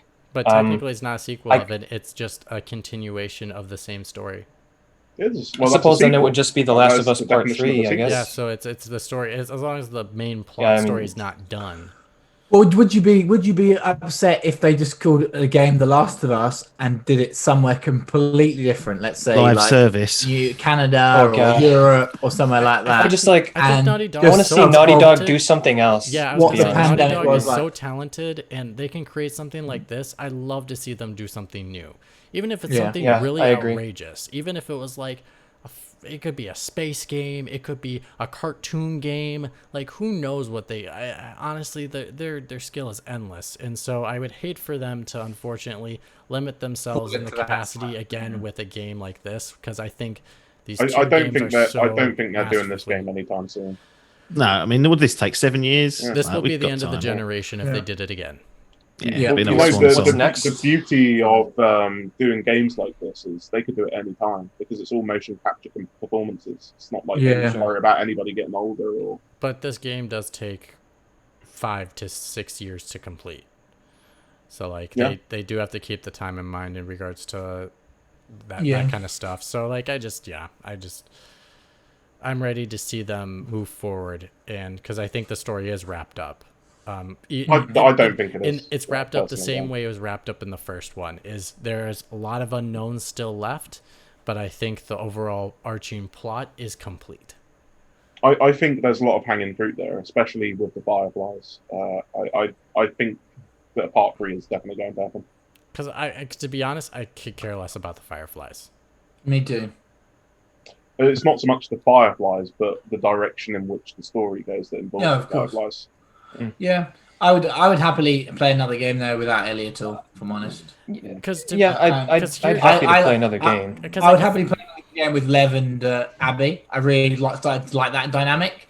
In the same way, by the end of the first one, I liked the Joel and Ellie dynamic. But then, obviously, with the 5 year skip, and actually her mentality change, and obviously at the time when we knew that, obviously looking back, it was because she found out she was the key and all that kind of stuff. So that all makes sense. But even from the start of the game, I thought, as Liam said, she wasn't that young and innocent girl anymore. But obviously, all that stuff had happened to her, and I think like whereas Lev and Abby have got that kind of like lovable dynamic that I had for Ellie and Joel by the end of the first game. But I think that's not what they want to do. That's No, the point. I'm sure it's 'Cause, not like, what they I want to think do. Ot- They're going to cut Lev's head off, and that's the end of that. Yeah, Yeah, I think yeah. Otaps brings an excellent point in his question in regards to about the infection, because I think the point is this franchise is never been about the infection. And it's always just been about these characters and just going live in the through world. life the way it is, and that this is just the environment that is around them. And so if they can't tell another compelling story with themes, with characters, they have no right to make another one. Well, that's why I Yeah, asked it's if you about would the play human Last drama of for sure.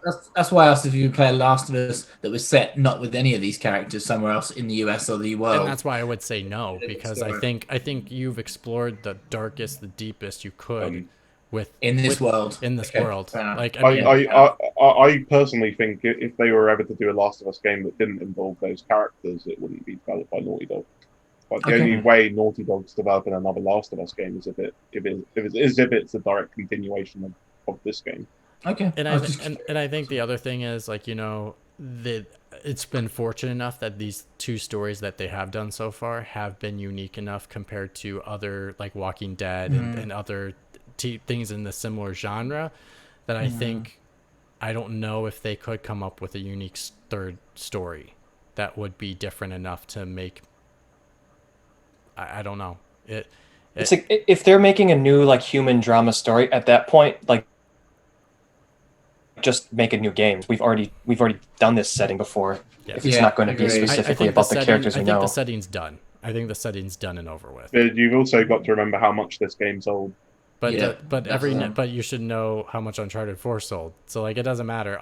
Naughty Dog is going to sell. Yeah, that's why they millions started a new studio to make more Uncharted games, because Naughty Dog doesn't want to make them. But again, like Naughty Dog is going to sell out like just like a Rockstar game will. It doesn't matter. Like Naughty Dog I has don't that know. name now. You know, as much as they've been successful so far, like I don't think success is guaranteed in the future, especially not with new IP. Like, you know, it's, I think yeah. I think with that name behind it, I think people are going to give it that bump, that Nintendo bump. maybe so, but they could fall flat on their faces. Especially somebody like Neil Druckmann. You know, He's It will. Well, I think the other part is because of the big blowback from this part 2. I think part 3 is something that is in their minds maybe something they don't even want to touch because they're like, people really hate Abby or they really hate Ellie. So you just split the base of who is going to buy your game next. yeah, but maybe they don't care. I think maybe they are just interested in telling Mitch, compelling I think stories. Sony 'Cause marketing Mitch- does. Because Mitch, I no don't matter think so. Not when it sells that much. Mitch, Yeah, but no the matter next how, one wouldn't. how That's much the I say, issue. Yeah, but that's Mitch. the point. Is that if the marketing becomes concerned over a game not selling well because of what they perceive people to think, you know, It's not the what whole they point. perceive to think. It's what they actually but the think. whole point is you put your trust in your creators that they would tell something compelling that would sell that much again. Can I just join in this? Because obviously I've said I don't want to play a game with Ellie again. However, if there was the Last of Us 3 game and Lev and Abby weren't in it and it was Ellie somewhere else, would I buy it? Of course I would, because I like Naughty Dog's work. Whether I'd be a bit I'd be a bit like, oh, I've got to play with Ellie again. However, I would give them the benefit of the doubt that they would do something more compelling to get me into to enjoy the game, because the previous 2 I've enjoyed. So whether me personally, I'm still going to buy the game. So Right. And most but I people would that say, hate either Dan, character would.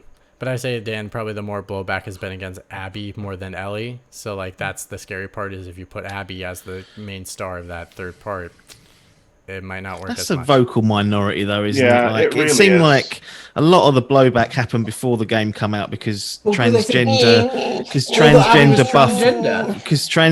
buff. No, I'm telling you what they were saying. Transgender buff woman kills Joel. That was what people assumed had happened. And I think once, obviously, And we've all they sat already down and hated played the it. game. Yeah. Yeah, it's miles off of what that is. And No matter what, it'll be really interesting to see what Naughty Dog puts out next because Yeah, of for what's sure. happening. So, sorry guys, I have to go. no, that's fine. I was about to stop it anyways to say like that we covered everything. So 3 hours and 4 minutes, we did our job. Oh yeah. Yep. So join for the regular episodes of Pixel Pints, which usually will be on their usual scheduled times on Fridays or in the U.S. Fridays or Saturdays in the U.S. or Saturdays in the U.K. So And follow Japan, yeah. follow the Twitters and you will be able to catch up with everything. So on behalf of all the fellas, thanks OTAPs for joining us. always, Cheers, pleasure as Taps. always. And we are gonna head out.